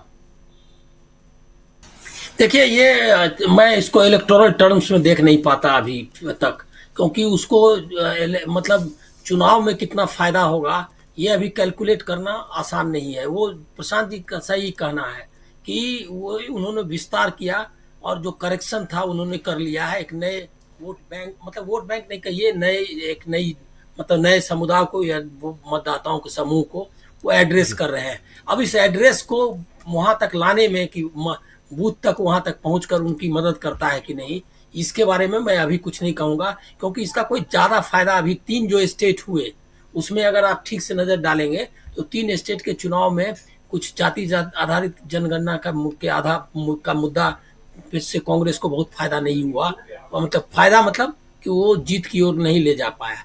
तो इसीलिए इस मुद्दे को कहां तक पहुंचता है, मुझको लग रहा है क्या कि सामाजिक न्याय का मुद्दा जो बाकी मुद्दे हैं, बेरोजगारी, महंगाई और जो राजनीतिक परिस्थितियां, सब मिला करके ही होगा। एक अकेले मुद्दे पर जो लग रहा है कि ये धार्मिक जो इनका उन्माद वाला है उसका मुकाबला अकेले सामाजिक जाति आधारित जनगणना का मुद्दा कर लेगा, वो मुझको लगता है कि थोड़ा सा ज्यादा हो। जी बिल्कुल। जयशंकर जी, क्लोजिंग। देखिए, सामाजिक न्याय की बात इस देश में इसलिए भी जरूरी है, अगर भाजपा की टर्मिनोलॉजी पे ही बात करें, जैसे मैंने कहा अभी पहले भी कहा था कि अयोध्या के कर्मकांड में राष्ट्रपति द्रौपदी मुर्मू को नहीं बुलाया जा रहा है, पूर्व राष्ट्रपति रामनाथ कोविंद को नहीं बुलाया जा रहा, क्योंकि दोनों ये दलित और आदिवासी हैं और महिला हैं। विनय कटियार को नहीं बुलाया जा रहा क्योंकि वो कुर्मी हैं, बैकवर्ड हैं, ओबीसी हैं। उमा भारती को नहीं बुलाया जा रहा क्योंकि वो लोधा है, बैकवर्ड है, ओबीसी हैं। जब इस तरह जो हिंदू समाज की हिंदुत्व की बात करने वाले लोग अपने धार्मिक कर्मकांडों में भी इस तरह का भेदभाव करते हैं, जहां आदिवासी के मुंह पर पेशाब कर देने वाले का गौरवगान होता है, तो ऐसे समाज में तो सामाजिक न्याय की जरूरत बढ़ जाती है, यकीनन बढ़ जाती है। दिक्कत यह है, एक ही है कि राहुल गांधी तो बहुत सही बातें करते हैं, बहुत सारे मुद्दे सही उठाते हैं वो, लेकिन उस पर अमल करने वाली कांग्रेस है कि नहीं है। ये बार बार मैं इस सवाल को उठाता हूं कि भाई पहले राहुल गांधी को अपनी पार्टी इस ढंग की बनानी होगी। अब आपकी पार्टी में जब ऐसे पाखंडी भरे पड़े होंगे जो जटाजूट धारी बन करके अपना चैनलों पर प्रवचन देंगे, लगेगा कि वो कांग्रेस के प्रवक्ता है, जबकि कांग्रेस के वो प्रवक्ता भी नहीं है, लेकिन वो उल्टी दिशा में बातें करेंगे। तो आप उन पर जब रोक नहीं लगाते हैं, उनसे आप मुक्ति नहीं पाते हैं तब तक तो बात नहीं बन पाएगी। सीधे सीधे आपको तय करना होगा कि हम सामाजिक न्याय के रास्ते पर जाएंगे कि नहीं जाएंगे, क्योंकि राहुल गांधी ने एक रास्ता तय कर लिया है और उनके हिसाब से लगता है कि उनको जय पराजय की बहुत ज्यादा चिंता नहीं है। अगर वो उस काम पे वो आदमी लगा रहा, डटा रहा, तो मुझे लगता है कि इसके नतीजे बहुत दूरगामी जाएंगे। जैसा अनिल कह रहे थे कि चुनाव की बात नहीं है, सामाजिक व्यवस्था को झकझोरने वाली बात है और वो चिरकालिक होगा, मतलब वो अल्पकालिक नहीं होगा। एक चुनाव दो चुनाव की बात नहीं होगी, वो बहुत बड़ी बात हो जाएगी। क्योंकि आज भी आप देखिए जिस ढंग की समाज व्यवस्था है, जैसा मैं बार बार कहते रहा हूं, उसको अगर राहुल गांधी ने उस नस को पकड़ लिया है, भाई अगर जातीय जनगणना होती है और मालूम होता है कि भाई उसके फायदे किन लोगों को मिलने चाहिए थे, किन लोगों को ही मिल पाए हैं, अगर ये बात आती है, सामने आती है, तो इसमें बुरा क्या है। अगर जातीय जनगणना हो जाएगी, उसके आधार पर आप अपनी नीतियां बनाएंगे, अपने कार्यक्रम बनाएंगे, अपनी परियोजनाएं लागू करेंगे, ताकि समाज के वो सारे तबके जो हैं विकास का जो फल है उसको ग्रहण कर पाएंगे, विकास की किरणें उन तक पहुंच पाएंगी। इसमें बुरा क्या है, जातीय जनगणना होने दीजिए, आप डरते क्यों हैं। अगर आपको लगता है, और ये बार बार कहा जाता है कि साहब आर्थिक और सामाजिक, भाई आर्थिक की बात नहीं है इसमें। अगर आर्थिक की बात होती तो राष्ट्रपति तो सबसे बड़ा पद है इस देश का, तो राष्ट्रपति को आप बुलाते हो अयोध्या में प्राण प्रतिष्ठा के कार्यक्रम में, और प्रधानमंत्री अगर कह रहे हैं कि साहब हमको भगवान ने भेजा है, हमको ईश्वर ने तय किया है, गॉड ने हमको ये मौका दिया है, भाई गंगा मैया ने भी तो आपको बुलाया था। आज तो गंगा मैया रो रही है वहां पे, एक फर्जी एक जहाज चला दिया वहां से कि जाएगा वो आसाम और कहां कहां उड़ के जाएगा, पानी से जाएगा चलते हुए, पता लगा कभी भागलपुर के पास फंस गया, कभी कहां, आज उसका आता पता नहीं है। बनारस में लोग टिकट बुक करा करा करके इंतजार कर रहे हैं कि कहां है वो। गंगा मैया रो रही है, प्रदूषण मुक्त नहीं हुआ। उनकी एक मंत्रालय ने कहा दिया कि साहब गंगा अगर साफ नहीं हुई तो मैं उसी में डुबकी लगा के मर जाऊंगी। गंगा मैया उसको भी खोज रही हैं। लेकिन ये इसलिए मैंने कहा ना कि ये पाखंडी लोग हैं, अपनी बातें इस ढंग से करते रहते हैं, इसमें कहीं कोई बात नहीं है। लेकिन लोग धीरे धीरे इनकी सच्चाई को समझ रहे हैं। थोड़ी देर के लिए आंखों पर पर्दा पड़ जाता है, ठीक है, आप 22 जनवरी को दिवाली मनाइए, दशहरा मनाइए, सब कुछ मनाइए, लेकिन इस देश के लोग सवाल करेंगे कि जब 2 महीने बाद इस देश में रामनवमी का त्योहार होने वाला था तो प्राण प्रतिष्ठा 3 महीना 2 महीना पहले क्यों कराई गई। ये बात तो है। आधे अधूरे मंदिर में प्राण प्रतिष्ठा क्यों कराई जा रही है, क्योंकि आपने संसद भवन का भी देखा था कि चूंकि सावरकर का जन्मदिन था तो उस दिन उनको नई संसद भवन का उद्घाटन कराना था, जबकि वो अभी पूरा बना भी नहीं था। उसके तुरंत बाद उसमें पानी भर गया, उसके बेसमेंट में पूरा पानी भर गया, कितने महीनों तक उसके बाद संसद का सत्र वहां नहीं चल पाया था।